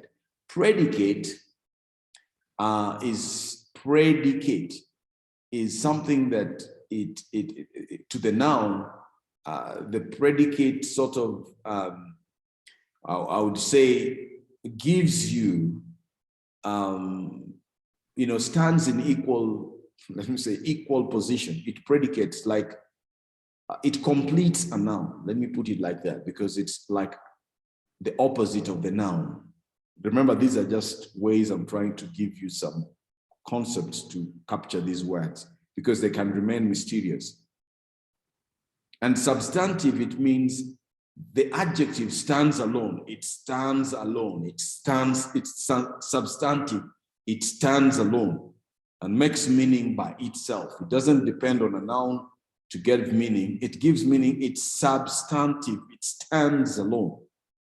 I guess those 2 things. Now let's move into some of the description. We have said that an attributive always has an article. Now, this is how it is special. It adds something to a noun because it has an article that makes it distinct from the other stands. We're going to see there's another one which has an article, but the difference will also be quite distinct. Now, the thing you want to see here is when you're dealing with an attributive adjective, it is telling you that an article must, not always, let me say, usually an article, meaning there should be an article in front of that adjective. A predicate does not have an article. Predicate, no article. Substantive has an article. So let's look at this chart. Attributive adjectives. You can see here, agathos, there's an article, that's why you see the color blue. So this is agathos. It's adding something to the word anthropos, the good man. You can change it. Remember, we said Greek does not depend on one order. It can also follow the noun, anthropos, or ho agathos, the good man again. The noun anthropos could also have its own article, but as we said, mostly, in most cases, the attributive must have an article, and that's what distinguishes it. A predicate. A predicate is one that does not have an article. And when it is as such, when you are translating a predicate, you will provide a verb to be, is. You will provide a copulative verb, as they could call it. It's a verb to be. So like now you see here, we have agathos, anthropos. The word good and man, but now because it stands in a predicate position, it is called the man is good. So this is the reason why we call it predicate. That's why you see I was struggling to give you an explanation of this. And I was trying to say, well, it's more or less like an equal, but not really equal. But yes, the sense is that you have to put it in a predicate position. The adjective now has an is. Now, these two constructions are translated in the same way because agathos is an adjective. Yes, Pastor, my elder, David. Yeah, so the predicate, I want to look at the English version that we have for the predicate. I don't see any article in the Greek. So where is the article for man coming from? Okay, that's a good. Is it an invention? Is it what? Is there a rule that handles that? Well, in English, it can be accepted because even if there is no specifications, you can still apply and use them, the definite, because English uses definite and indefinite. But in Greek, now this is a little extension. In Greek, an article is usually used after a previous mention. Then you'll find an article, but when it first mentioned, you don't find an article in the sentence, in the paragraph, or in a narrative. So I would say that in English, there is that provision, the allowance. The allowance is there that we could be able to add an article, either definite but the most appropriate way is maybe to give it an indefinite article. An indefinite, it to be more precise, use an indefinite article, meaning man is good. But given that now it takes also the place of a subject, maybe that could also be ambiguous, and that's the reason why we could give it the man. So English allows us to do that. But Greek is very specific. When an article is there, there is meaning for it. When we're translating it to English, there is that allowance that could be given if there is no context that demands us to just keep it as it is in Greek. Is that, yeah, okay.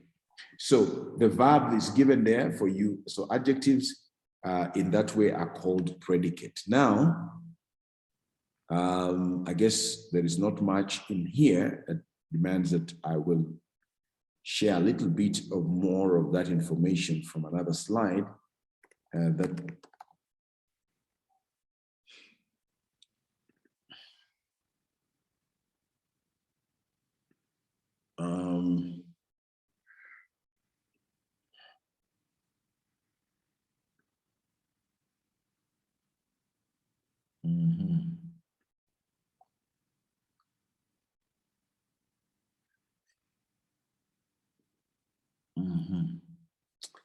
yeah, now I will share with you a slide, but let me just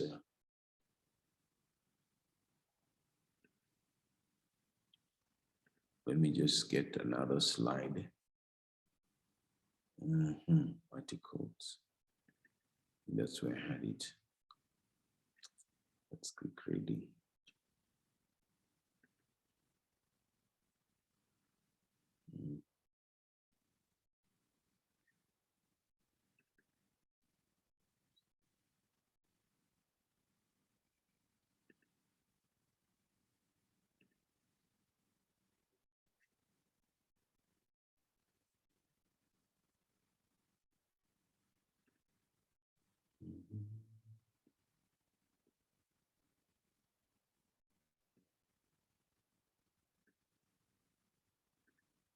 Now, I will share with you some, but this would be if we were doing reading, these are notes for reading, because these things you're going to build on them. So if you capture them, then it will be better. I'll just share with you an extended information for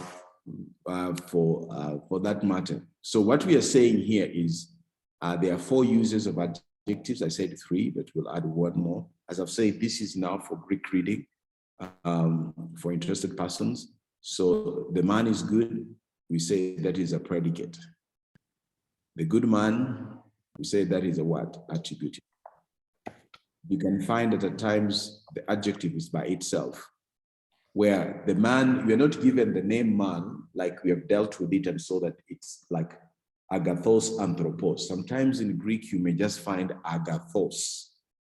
In that sense, you could say it's substantival. That's what we're saying. The man ate fast. That could also be adverbial. You can assume the last one later for an advanced stage. So predicate. I've already said that a predicate, an adjective that predicates a certain quality of a subject. So the subject is a man, and frequently we have said a copulative verb. Copulative verb means a verb to be. And we have said the article never directly in front of the adjective. So like this, pistos, ho, theos. So if you look, can somebody try to translate this? The word pistos is faithful. Can somebody try to translate that? It's a predicate adjective. How do you translate that? The faithful God. God is faithful. God is faithful. All right. Remember, pistos is the adjective, so God is faithful. You can see that. You can say the Lord is faithful. Then we see the attributive. We have said ascribes a particular quality to a noun. One of the things about this, it has an article directly in front. That is a key thing about this. So alethinos, this is the truth of God, would be. And we say God is truthful? God, no, now we don't have, we are adding a quality to the word God here. Oh, okay. Truthful God? Yes, the true God. The true God, okay. Yeah. True God, true. The true light. So the sense of attributive is always know that it has an article besides it. Substantival, this is whereby the adjective functions as a noun or substantive. It stands by itself. So you'll just be given like this. The word agios, yeah, the word for holy. That is he is holy. You'll find you are holy, he is holy. Now, holy one here could be a holy man. You are a holy man. Why? Because this is a masculine os. So Greek will allow for that. You could find like that. Now, like this is a better option. Hoi agio. The word is a plural of the same word. You will say, this could be translated saints. Saints also goes for the word go holy. So the saints, the holy ones. And somebody could argue from context that this could mean maybe holy men because it's a masculine. Now that could be far-fetched because as we said, this is not natural gender, but this is grammatical gender. Okay, I said that adverbial is not one for us this moment, but for the sake of anyone, you could remember it sort of qualifies a verb. It's rare, but it modifies a verb, and it's called an adverbial adjective. These are not as many. Now, so I just wanted to bring that for our attention. The rest will be, any question up to this? Now, again, adjective could also be in degrees in case for anyone's, I'm not going to draw this, so for interested person is where you will be able to see it, to appreciate it, like in English, You know, we have these degrees of good, better, best, while Greek has those kind of adjectives that we have dealt with where they are directly related to a noun or not. Greek also relates to how we have in English adjectives in degree, where we have good, which is a positive, and we have better, which is a comparative, because you are comparing two things. You can't use the word better when you're comparing three things, but when you're comparing more than two things, then you have the superlative best, just like we see here. Now, in Greek, such adjectives have their very special forms. In Greek, when we have degrees, those are now vocabularies, meaning they are words that you have to memorize and know that this is now a word that this is an adjective. Just like in English, the word better is a vocabulary that you have to know and use it when you're comparing two things. In Greek also, we have words.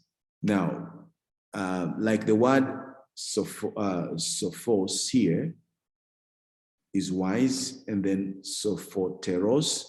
When you have comparatives, you'll usually see the ending teros. Now, when you see some word with the ending teros, you would be right to assume it to be a comparative. Some of them have only one, others could have all the three. Yeah, you see like this one, wise has wise, wiser, wisest. This is a regular one, but there are some words in Greek that only appear maybe in the comparative or superlative or positive. And then when it's a superlative where it's comparing more than two, then we have sophotatos. So the tatos is one to memorize that will be telling you that you're comparing things more than three. So these are vocabularies. Maison, greater, you'll find these are vocabularies that you have to memorize. Leon, more. Keiron, was, and then Keison, better. These ones will be vocabularies to memorize. And this is an extra thing that I'm providing that you will carry along as vocabularies, but I'm not going to demand of you at this time. So these are extensive for the Greek reading. Let me not pull you so much to that end. Is there any question up to that time? Yes, sir. Yes, James. Yeah, I request, we have covered some presentations. I request they are posted on Moodle. Yeah, the reason why I've not been keen to posting, because all these things I've just condensed them, but they are the notes that I've given in Moodle. If you're reading Moodle, you realize that all these things are there. I have lecture notes given there, and these PowerPoints are just condensed of those lecture notes. I'll see whether I can give you some of them. No problem. Yes, Pastor Isaac. Prof, yeah, I was just about to say the same thing, the same question that James asked. Now, you said you have put the lecture notes. Mm-hmm. I haven't come across them as yet. Oh, really? I don't know where they are. I'm right now on the module. I don't know where you have put them. Okay, let me just, are you seeing what I've uploaded? Are you seeing me in the Moodle now? No, we are not seeing your screen.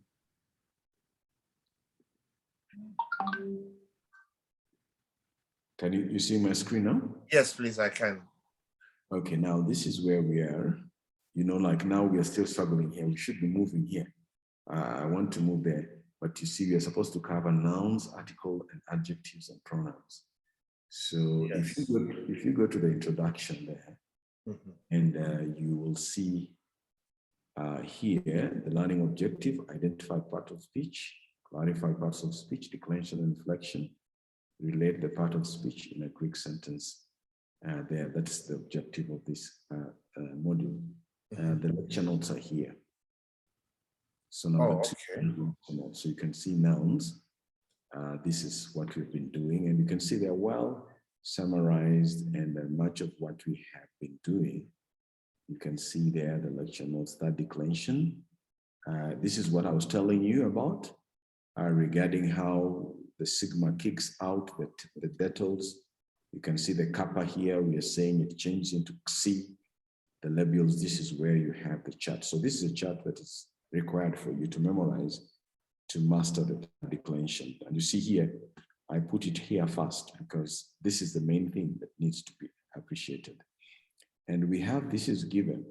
If you can memorize this indefinite, the definite pronoun, you will be able to memorize the third declension. That's why we have it.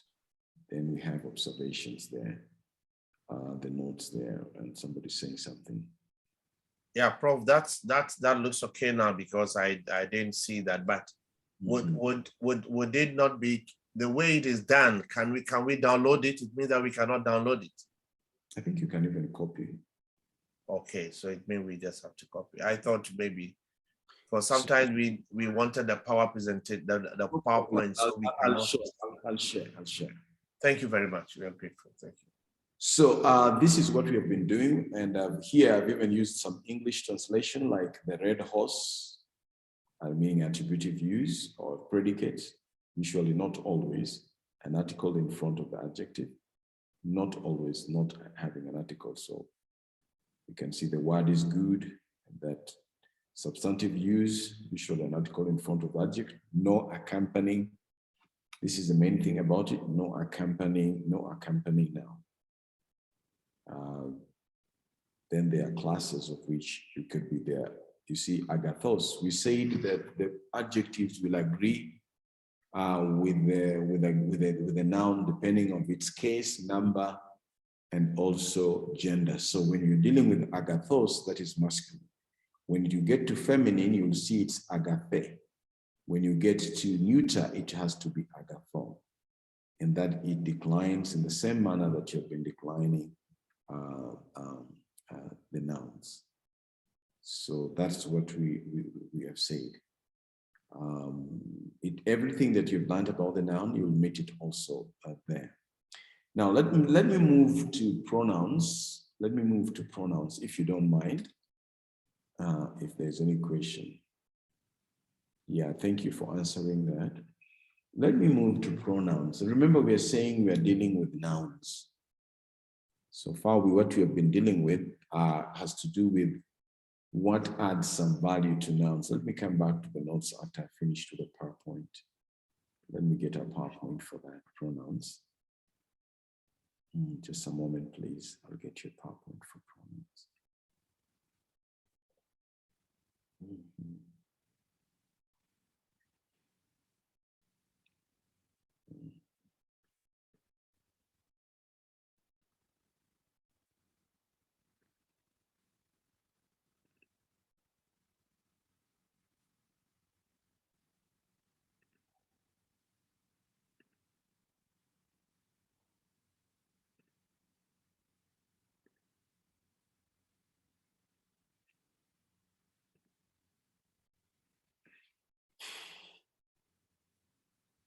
And just getting a pronoun.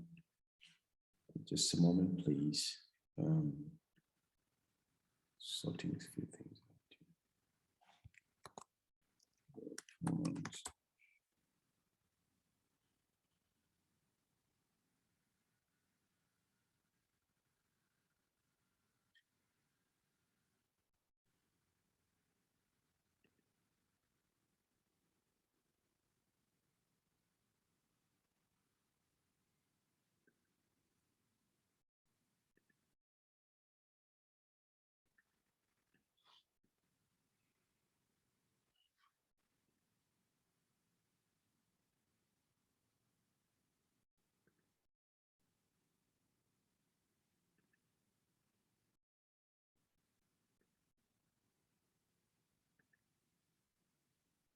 All right.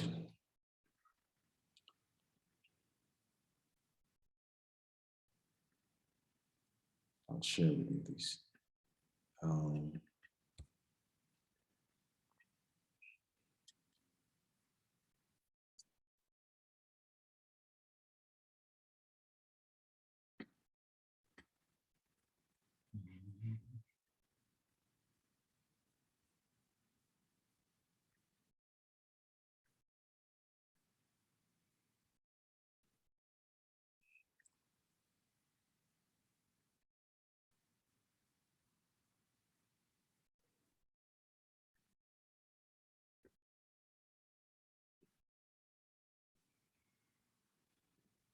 Sometimes when I'm quiet like that, if you have a question, I can always be answering as I go on, if anybody has one.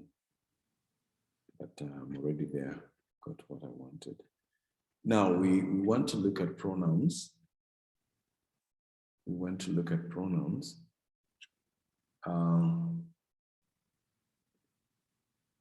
As we said at the beginning, pronouns are what? Are words that substitute nouns. Now in Greek, we have personal pronouns. In English, like I, you, and he, she, it. Those are personal pronouns. Now in Greek, we will have different forms for those pronouns. So the forms are ego for I, su for you, utos for he, Again, we will find that in the third person of the third person, the pronoun that is used, the pronoun for he, she, it, will also assume the gender. So for the she, it will be ute or aute. This is autos, aute, auton for the neuter. Autos, aute, auton. But these are the personal pronouns. They will, remember, because they are related to nouns, they will also go through the same thing that you have learned about nouns. So like ego, it will be declined in the nominative, in the genitive, dative, and accusative. So when it is referring to a noun that is in accusative, it utilizes an accusative form. All these ones that we are seeing are nominative forms, and these are the ones you find in the dictionary. So ego, su, autos, those are nouns that you find and you use when you are dealing with personal pronouns. The type of pronoun, the other nouns, we have relative pronouns. I guess yesterday, you remember the forms that we highlighted that have similar forms with the articles, except that they have a rough breathing and also they have an acute accent. We'll see them, these ones, if you remember, horse and hostis, who or whoever, or anyone. We also have correlative pronoun. This is not as common, and these are forms. Now these forms, we just have to know them. Like hosos, hoyos, ho, hoi, os. These are correlative. We have demonstrative pronoun. We have the near and far demonstrative pronoun. Hutos. Now, something you need to pick up from the immediate, we'll get the English translations, but something you need to pick up from the immediate is C. The near demonstrative pronoun, hutos, is the same as the third person. You may need to see the distinction is that the demonstrative has a rough breathing and a circumflex, while the personal pronoun, third person, has no circumflex. The far demonstrating pronoun is what? That. This is near demonstrative. That is far demonstrative pronoun, ekeinos, and then tade is also. Then we have possessive pronouns, which are, as you would guess, you can see emos, hemeteros, sos, hu, meteros.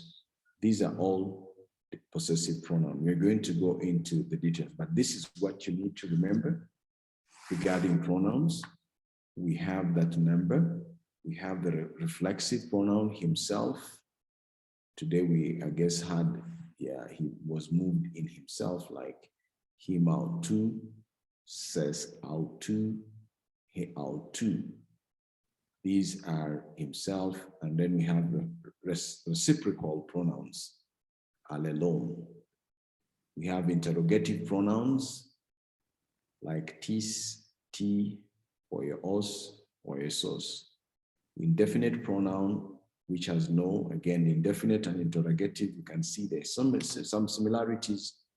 Interrogative has no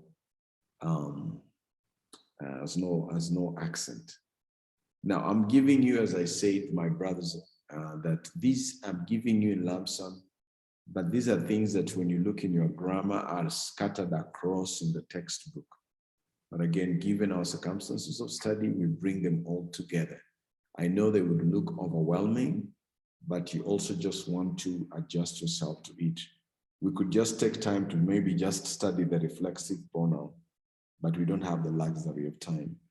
So we give them all to you, and it's up to you. That's why the exercise you see I pick here and there, so that I can bring them all together. So let's go to the personal pronouns, which are the more exegetically significant, because they have some meanings. Like the personal pronouns, we have ego and su, autu, and hemeis. So these are pronouns that refer to people usually, but may also refer to things like autu, it. Now, personal pronouns may be used to emphasize intensity or an identical same relationship. Now, my struggle is here when I'm, this is why you see sometimes I go looking into my notes, because there are some notes, when I give them, it means I've taken you a certain level. You see that now I'm starting to talk about the users before you receive what you are expected to know first, and that is the form. So allow me just first of all to bring out the form, and then I will come back to the users. Let me just first give the form that we have for these pronouns, and I will go back and use, I guess I have them. No. I hope this does not confuse anyone. Is it confusing you when I switch between these things? Hello?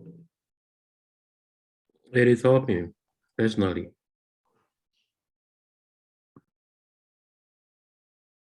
Hello? Is it confirmed as David has said? Yes. Yeah, we are clear. Okay, thanks. All right. Let me bring them. I hope my notes are here, please. If you don't mind, you can see them. I have the pronouns somewhere, but it seems I can't retrieve them quickly. David, can you read for us this first paragraph here, just as a conclusion? A pronoun includes a word used to substitute for a noun or a noun phrase. It can refer, therefore, to person, place, animal, thing, activity, idea, or concept, etc. A pronoun might be used after the first mentioned, the noun to which the pronoun refers. The noun replaced is known as the antecedent, and the pronoun is known as the anephera or the anepheric. The pronoun agrees with its antecedent in gender and number, but not necessarily case. Okay. I guess the first, thank you so much, my elder. I guess the first thing that we see here is what we have said, pronoun substitute noun. Maybe the things that we may need to highlight is here. There are two vocabularies here, antecedent. I guess we can relate to that. It means that which has previously been mentioned. So the noun that has been mentioned previously is called the antecedent. If I use a word like David went to the class, and he taught. So he is a pronoun. David is the noun. That noun, David, is called the antecedent. That noun that is replaced, David, that is replaced by he, is called the antecedent. Now, the pronoun that is used in the place of the noun is called the anaphora or anaphoric use. Now, those are terms that you also want to just jot down and have them. That's part of the knowledge that is coming in. And the pronoun has to agree on three things, two things. The gender, meaning if the noun that is in the antecedent, if the antecedent noun is a masculine or a feminine or a neuter, then the pronoun has to agree with that in form. The form must also be in that way. If it's a feminine or a neuter, then the pronoun must agree to that extent. Now, if it's also again, what do you call it? It has to also agree in number. If the antecedent is singular, it means that also the pronoun will have to be singular. If it is plural, it has to be plural. But there is one thing here which is important to remember. Not necessarily the case. Not necessarily the case. Now, the reason is that when a pronoun replaces, you see, like, if I say that, if I say like Gideon, no, let's say James gave the book to Gideon, and he took it to class. Now, he here could be, if he here refers to Gideon, and Gideon here is the object, then he here is not going to be the direct object. He here is now a subject, and he took it to class. Yeah, James gave the book to Gideon, comma, and he took it to class. I hope that is a correct construction in English. If it is, then the he here is which he took to class. So the he here now is in a different function in the sentence. It's functioning like a subject. So if it's in Greek, it will be a nominative. That's the reason why we're saying that the pronoun he or the pronoun whatever it is used may not have to agree with the antecedent, because it may function differently in the next clause or sentence. So that's what we mean by it will agree in number, it will agree in gender, but will not agree in case. So we have dealt with the type of pronouns, and the reason why I switched this side is because I feel there are some which are necessary, which are immediately going to be of need for understanding, and this is the personal pronoun. The personal pronoun, I think, is one that you want to capture immediately.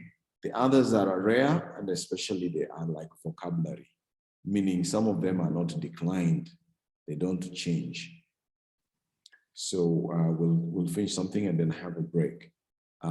Personal pronouns standing in for a person, and we've said that. So we have first person is ego, and second person is su. Third person, we say it is autos or aute for she, or auta for it, for the neuter. Now, we have said that the uses, we have 4 uses here for personal. Before we come to the forms that I was rushing to show you here, we have 4 uses. The first use of a personal pronoun is emphasis. Now, Greek, since the Greek verb includes a subject, as we said previously, it does, in Greek, the subject, meaning the actor, is not necessarily demanded when you're writing a sentence, because the verb can carry it. The verb can carry its subject. Again, in the ending, The verb can have whether it is a he or she or it. It may not name it, but the verb will tell you that the actor is in it. So at times, the reason why we're bringing, when a pronoun is also used, it often adds emphasis. Let's take this text, which I referred to the other day. I think this is, I read it from Mark. Sorry, I didn't give you the reference, but this is Mark, where Mark says, ego, baptisa, hudati utos de baptise, humas en pneumati agio. Now you see here we have the ego. This is I. Now in this word, baptisa, here, if this word is alone, this word here, if it's alone, you can translate it that it means he baptized. No, I baptize, sorry, I baptize. We're going to do that when we look into the verb. It has in it a first person. Here, John is the one speaking. So he's saying, I baptize, or I baptized you. Actually, this, I baptized you should be because this is an aorist. I baptized you with water or in water. Remember, we talked about that. This is a dative. The T is a dative. So in water could be a translation, and with water could be depending on the translator. I've used with water here. I baptize you, it could be fully understood if you say, I baptize you with water. And then de, here is a conjunction, de, but he, utos, remember utos is a third person pronoun, is also supplied. But again, in this word, baptise, that word by itself, it has a third person in it. We're going to do that when we deal with verbs. And that is reflected in the ending again. The ending tells you that you're dealing with a first, second person who is conducting that action. Verb is an action word. So the Greek supplies the person doing the action in it, verb. Remember, as we are coming to the verb, as I see time moving, I'm beginning to feel that we may overload ourselves. So I'm seeing the verb, but I'll give an introduction of the verb, then we get into the detail tomorrow. But the thing I want us to have captured that the verb has a person doing the action.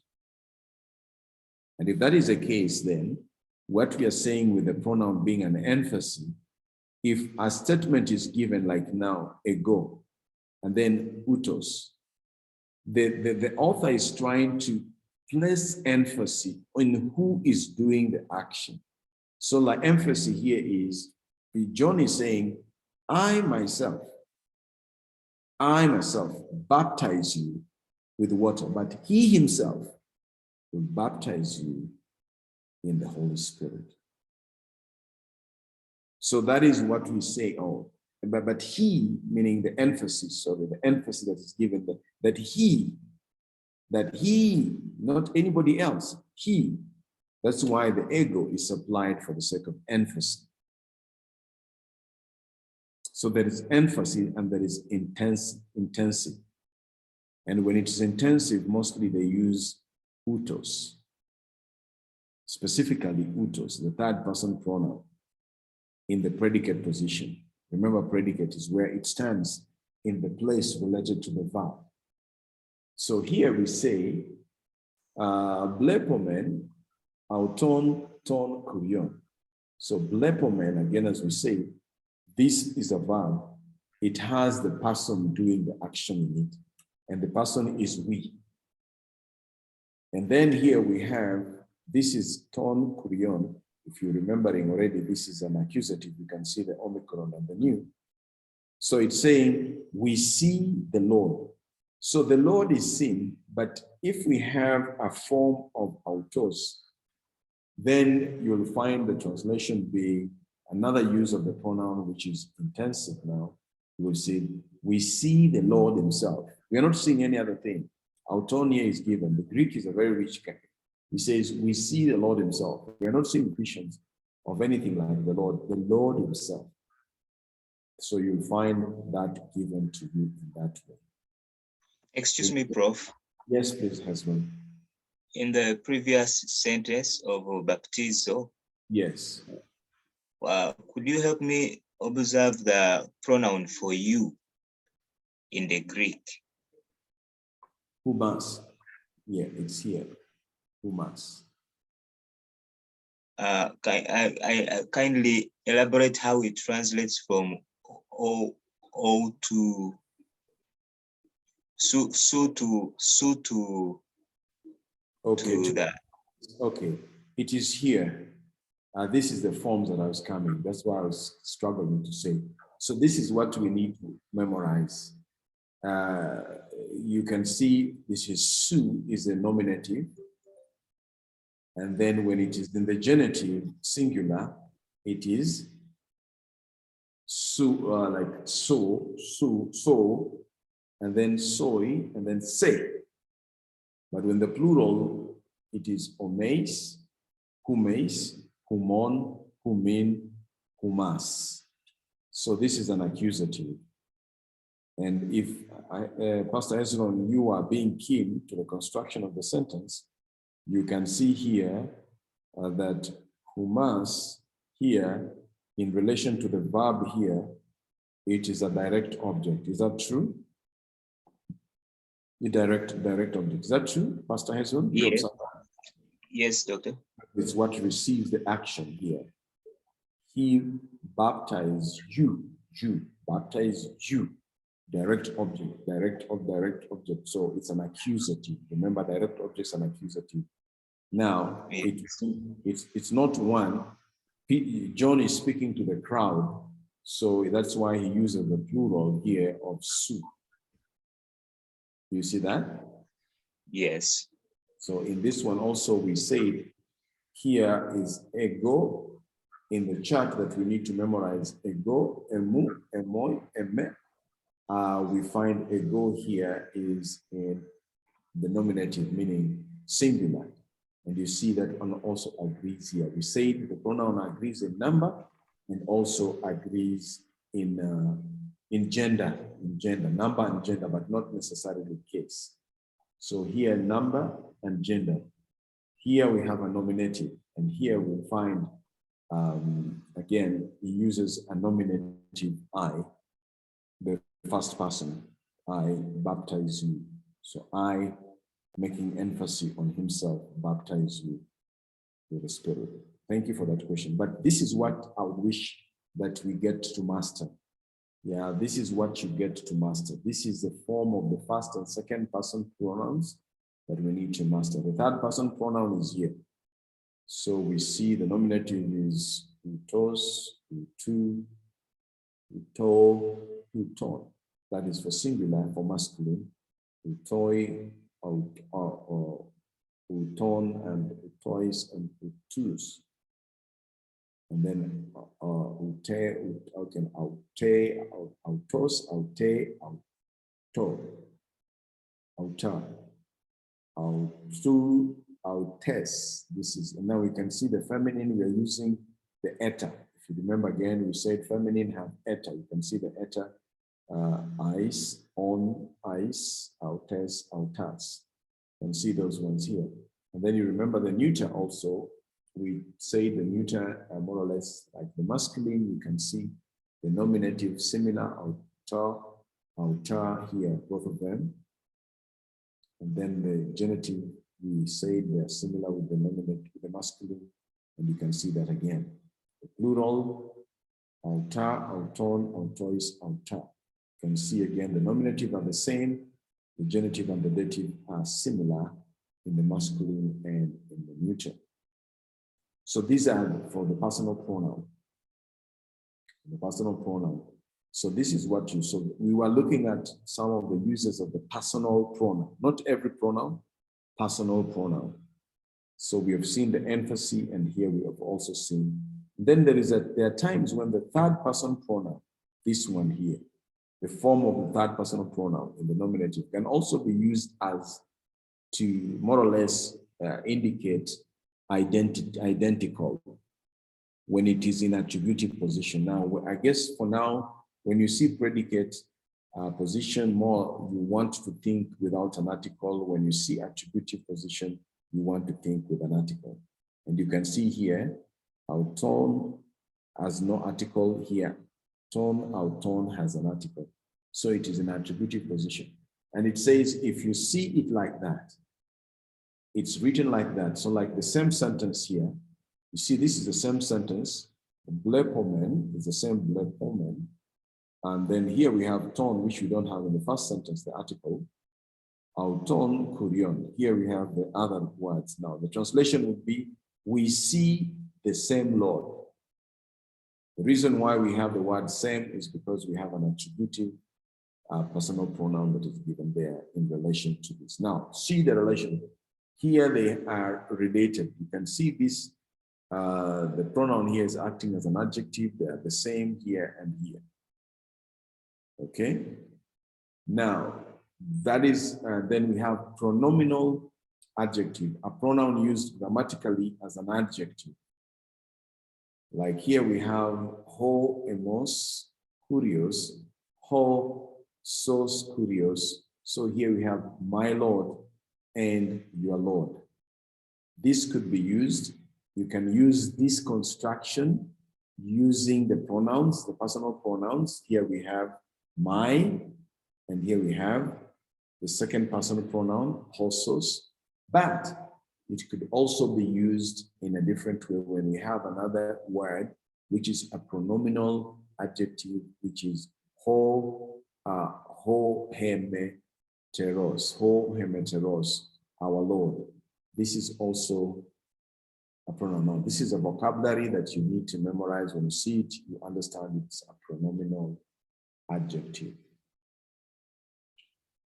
This is about much about personal pronouns, and we have the others are not meaning they are not as elaborate because they are just given, they are in one form, and you all need to memorize them. Like the reflexive pronoun, a pronoun that is a subject of the main verb as is in antecedent. Antecedent means the previously mentioned. So in a sentence structure, reflexive pronouns are objects of a verb or a preposition. So given their function in a clause, it never occurs in a nominative case. Reflexive pronouns never occur in the nominative case. It only occurs in oblique cases. The word oblique has to do with genitive, accusative, and dative. So the word reflexive also can be built upon from our English. It is myself, himself. And these are the words that you need to master. Now, these ones are just as they are. So they are vocabularies that we all need to master. I think we had one yesterday in our vocabulary. He auto. So the other rest, emoto, emotu, and se autu, yourself. You can see even how they borrow from myself. You can see the epsilon, the me, and the alpha looking more or less similar to the ego. So you can easily guess that this is myself, reflexive, myself, because of the construction of the epsilon and the me. You can see this having a say at the beginning, which is close to what you had here, say here in the accusative, and that reflects it, makes it yourself. So there is some build-up. Auto here becomes common, but the rest of it builds up. And then we have here, he auto, bringing himself, again, drawing from here, from what you have here in the third person pronouns. So that is reflexive. Those are vocabularies. You just need to memorize this and you are good and know what their function is and translate them as such. We have reciprocal pronouns. Sorry, Prof. Yes, please, Pastor. Yesterday in our vocab, yes, we have a auto, and it was translated of himself. Now here you just put it as himself. What makes the difference? I think that is the correct one. Yeah, this one was just, I would say, the gloss. I was just providing the vocabulary. I was not keen on the form, but that is the correct one. You can see this is a genitive, isn't it? Yeah. So these are of myself, of yourself, of himself. Thank you. That is that was an oversight in my notes. I guess I'll do an editorial for that. But that is a correct one. Thank you. Any other question up to that time? So you can see, thanks for highlighting that. In the vocabulary, you saw that that is a vocabulary. So it means you will not have a declension. This is all you need to know, that like it's in the vocabulary, that is what you need to master and know it as,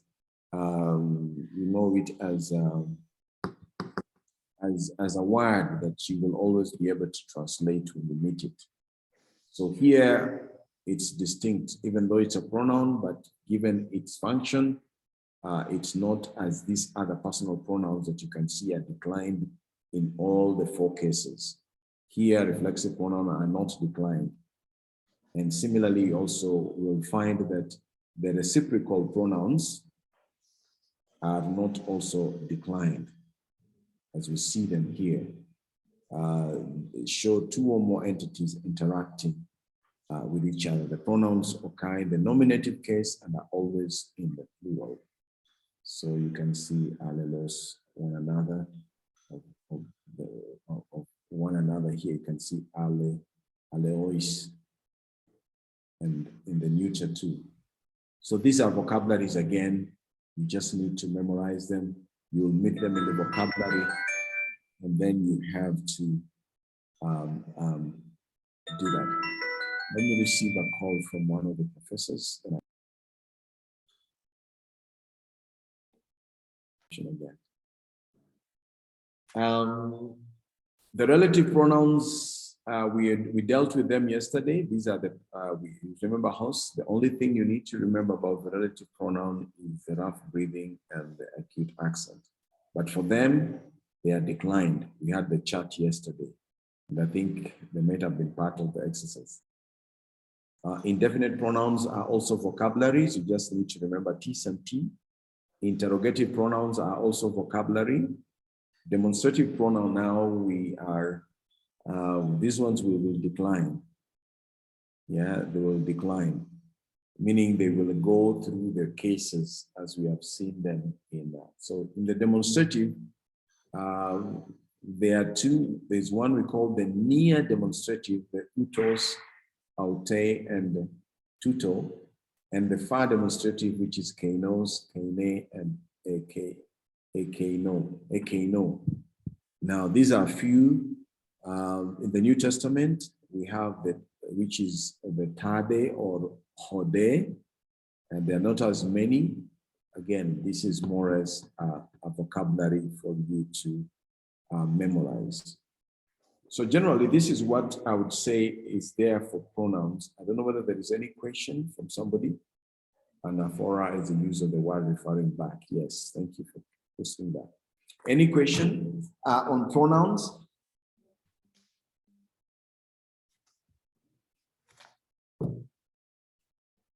Okay, let's have a small break, then we come back as I take this to an end. I don't know where you are.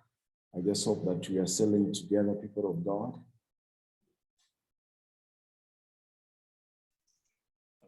Okay, how many minutes break? Let's have a 5 minutes break.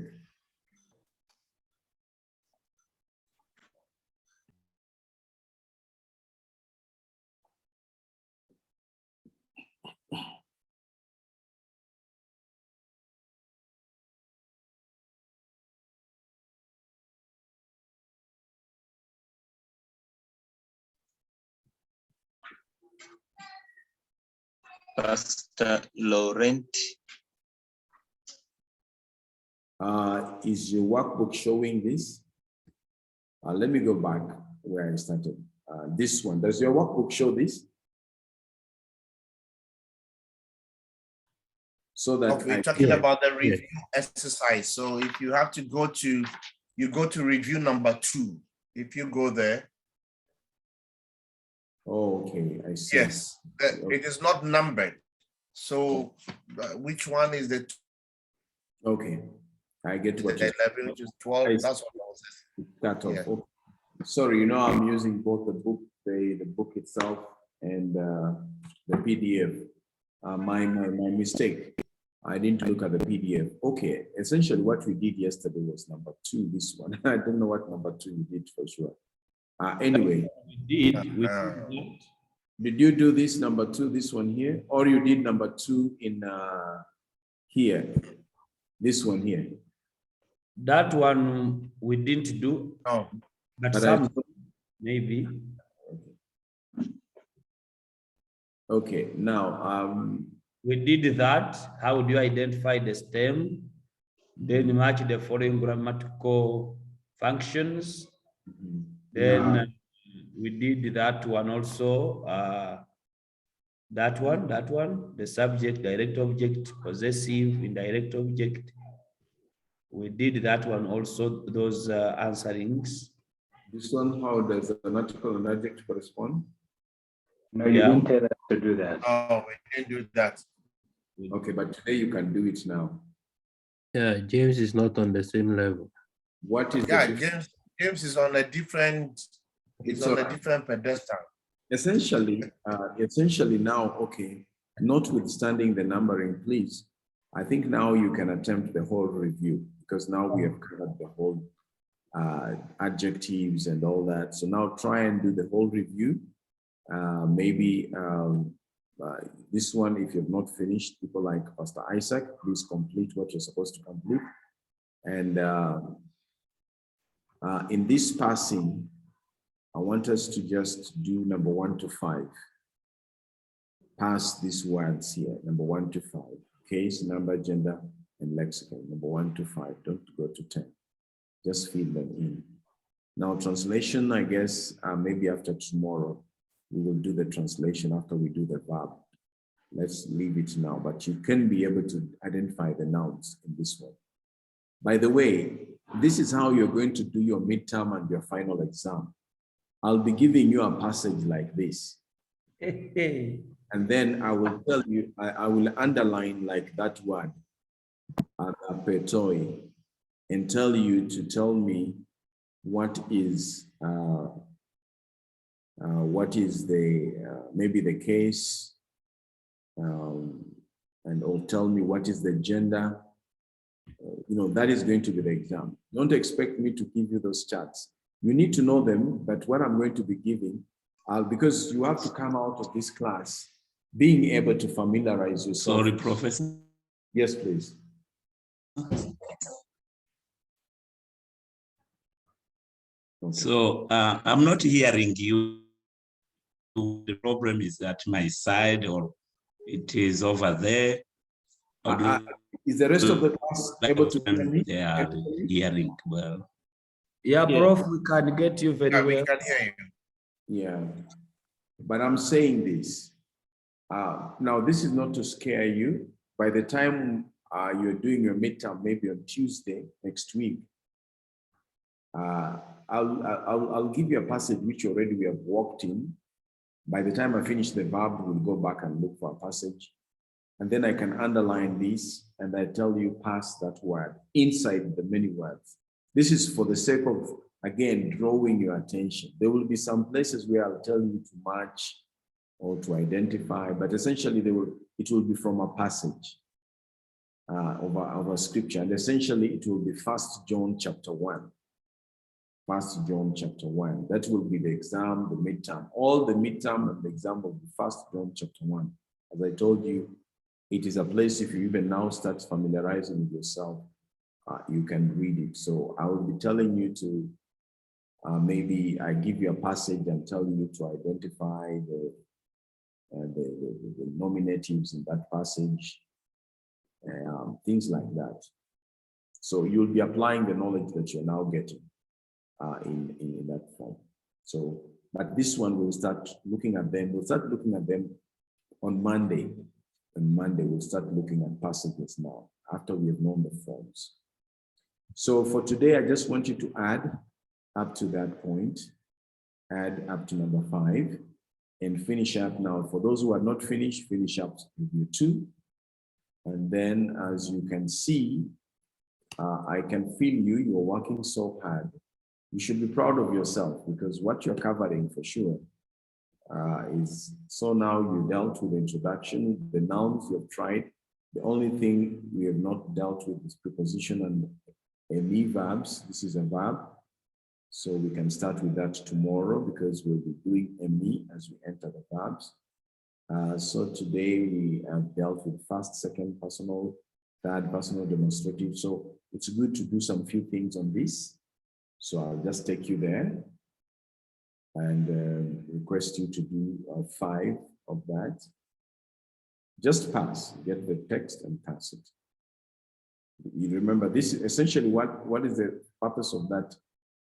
That paradigm will be able to, if you go to the paradigm, the way Hezron asked me that question, if you go there, you'll be able to know what you're doing for this.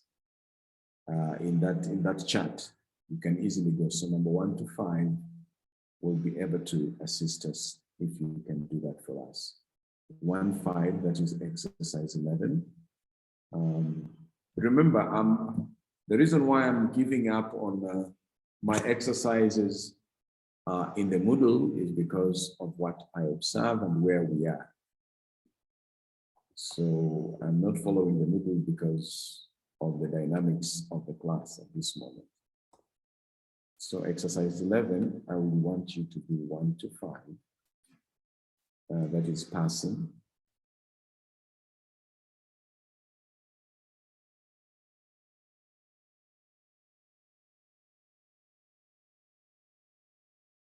And then exercise 12. This is third person. We've also dealt with that. Just do 1 to 5. Pass again.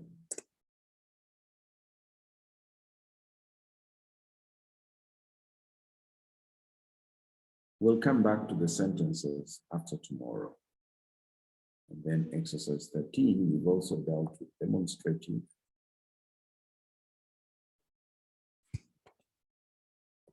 One to 5. I had people lamenting regarding the time, but men of God, we will just have to push ourselves. I know we can only learn by doing something. This is 1, 2, 3, 4 days of 15. I think we can leave it at that. But let's just leave it at this, please, because these are the most common pronouns. Let's just have 20. This is just passing. So, so we leave it at that. So that's plus finishing review. I think that's like 25 exercises for us today. Okay. Excuse me, Prof. Yes, please. So exercise 10, we are doing 1 to 5, right? Exercise 10 or 11? Is it 11? 10, because yes, I remember. Yes. That one should have been submitted or what? 1 to 5, then 11, 1 to 5, and 12, 1 to 5. Yes.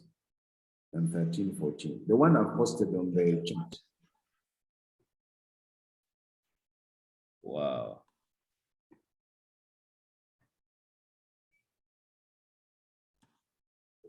I'm ending the class now so that you can have more time. Thank you for ending the class, Prof. Yeah, because I don't want to start the verb. I can see it, especially from the quietness. I want to volunteer to pray. You have a quiz also. Oh.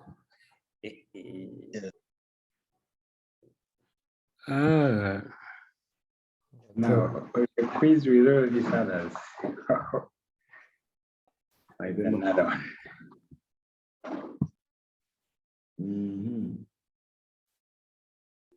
My doctor, let my people go. Yeah, I'm trying to let the people go, but I'm also wondering, I want them to go with all their wealth. I don't want them to go alone. I want them to go with the wealth they have acquired.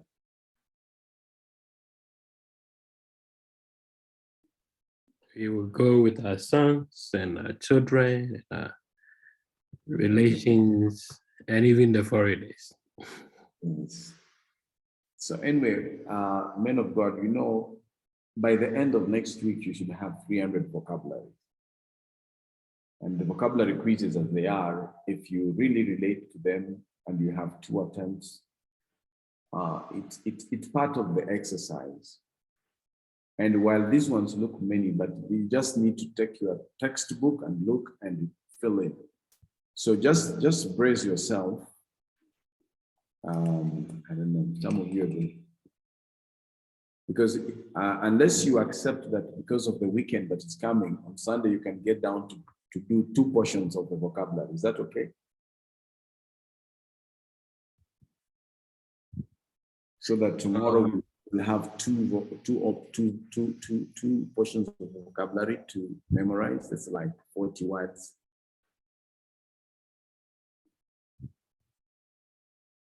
Prof, we are okay with whichever method that comes. We would find a way, and we have to do it.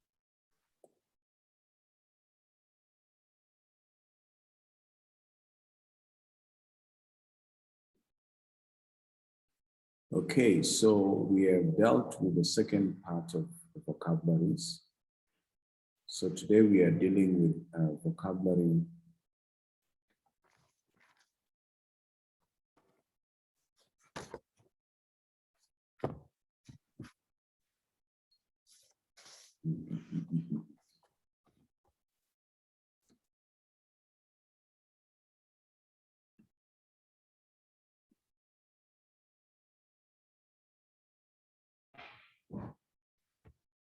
Postponing last.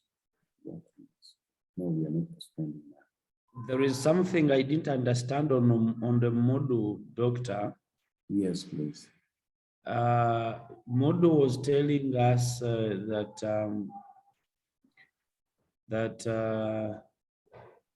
you posted something on Moodle. Yeah. That was requiring us to do parsing and translation. Okay. James, you remember I told you that what I've not referred to in the module, you assume, because based on the dynamic of the class, I'm trying to fulfill the requirement in a different way. So if I've not indicated the parsing and translations in a particular module, don't worry about it. Just focus on what I've given you. Okay. Yeah. Thank you. All right. So let's try and look at what we're going to. Our next quiz will be words occurring between 151 and 200. And with these are the words. Now you see we are moving more in the nouns. I guess yesterday we came here. So we have angelos, the word for messenger or angel. Amartia, the word for a sin or sin. What David had asked regarding, you can see here, the gloss is a sin because it's by itself. Now, on is an untranslated word that affects, the effect of which is to make a statement contingent with what follows. Basilia is a kingdom. Grapho, I write, this is a verb.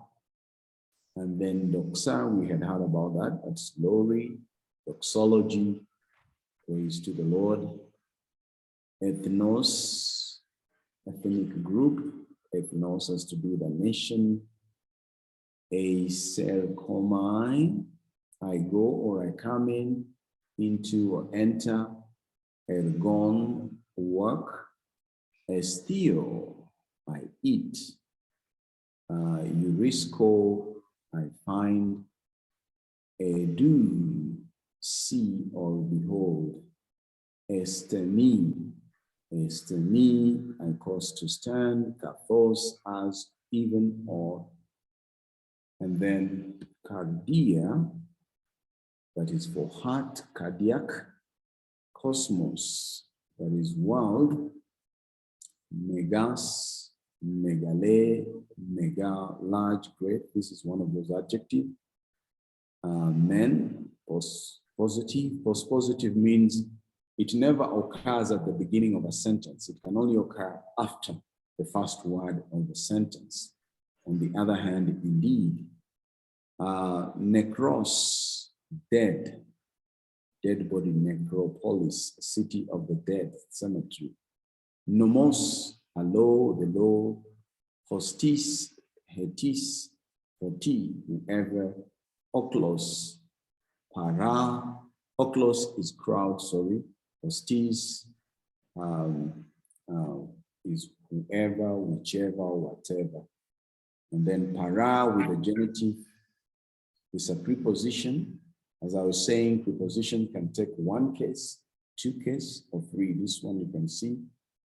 Para takes a genitive and it means from. And this is the question when I was trying to address Pastor Hezron's question regarding eis. Now you can see a para with the genitive is from, with the dative is besides, in the presence of. You can see this is a three noun person preposition. Prof, can I ask a question? Please. Yes, just on the last word that you were, I wanted to find out, because when I did the test, there was a question where you were asking, for example, this last word. Right. Yes. Yeah. Just attempt to say it, and then we can always correct if it's possible. Yes. Okay. And you have here with the genitive, and then you said that is from. Yes. With the dative, it will be beside. Yes. Now, the first test, the first quiz I did and the second quiz, there were two questions like that.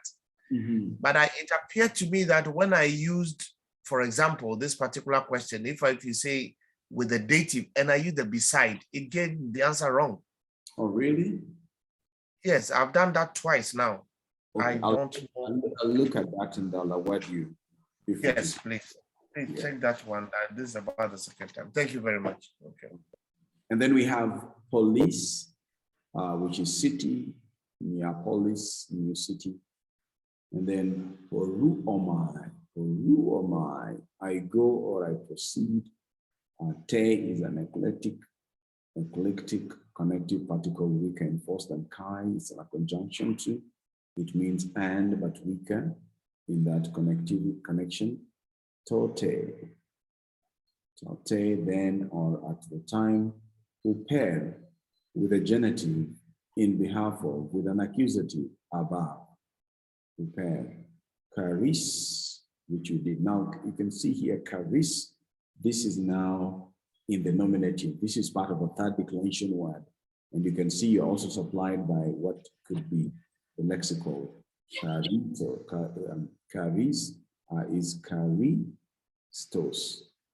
This is what would be in the genitive, grace. And then or kairos.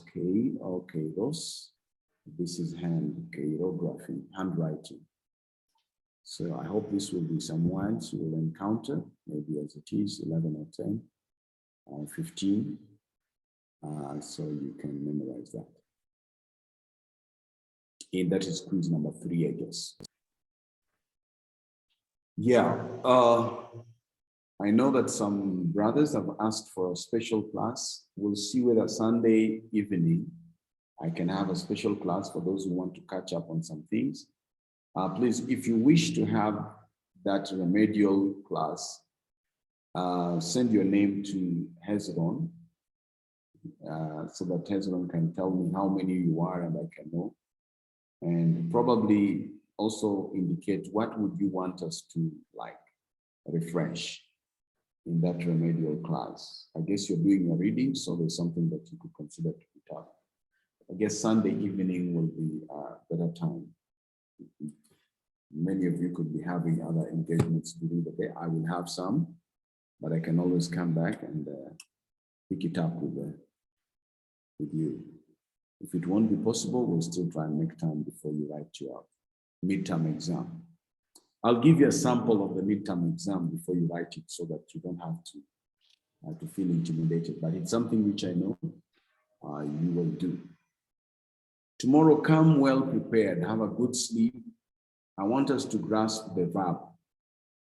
So you can even read ahead so that when we come, you have something which you have in doubt and then hit it. Gideon is already feeling hungry, so you need some food, eh? Okay. Any question, please? Yeah, I want to pray.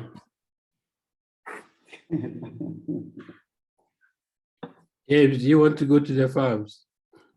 No, I want to go to the police. Oh, Yeah. okay. Prof, please, I didn't get very well what you said about the special class maybe on Sunday.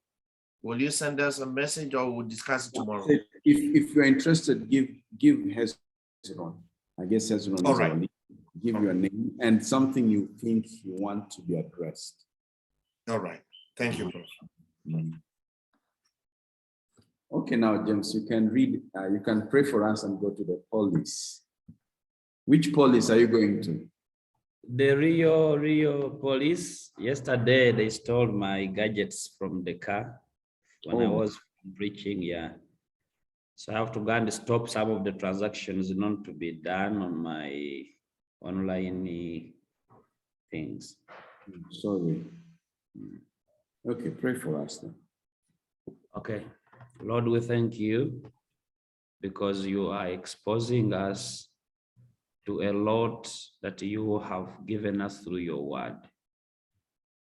It is our prayer that you give us the wisdom to understand, more so to be faithful to your text whenever we get an opportunity to expose it to ourselves and to our fellow human beings. Lead our teacher and our professor in this course. It is our prayer at the end of the day, we get out of this class when we can articulate that you have allowed us to be exposed to. It can be of a usage as we serve you and to serve you better.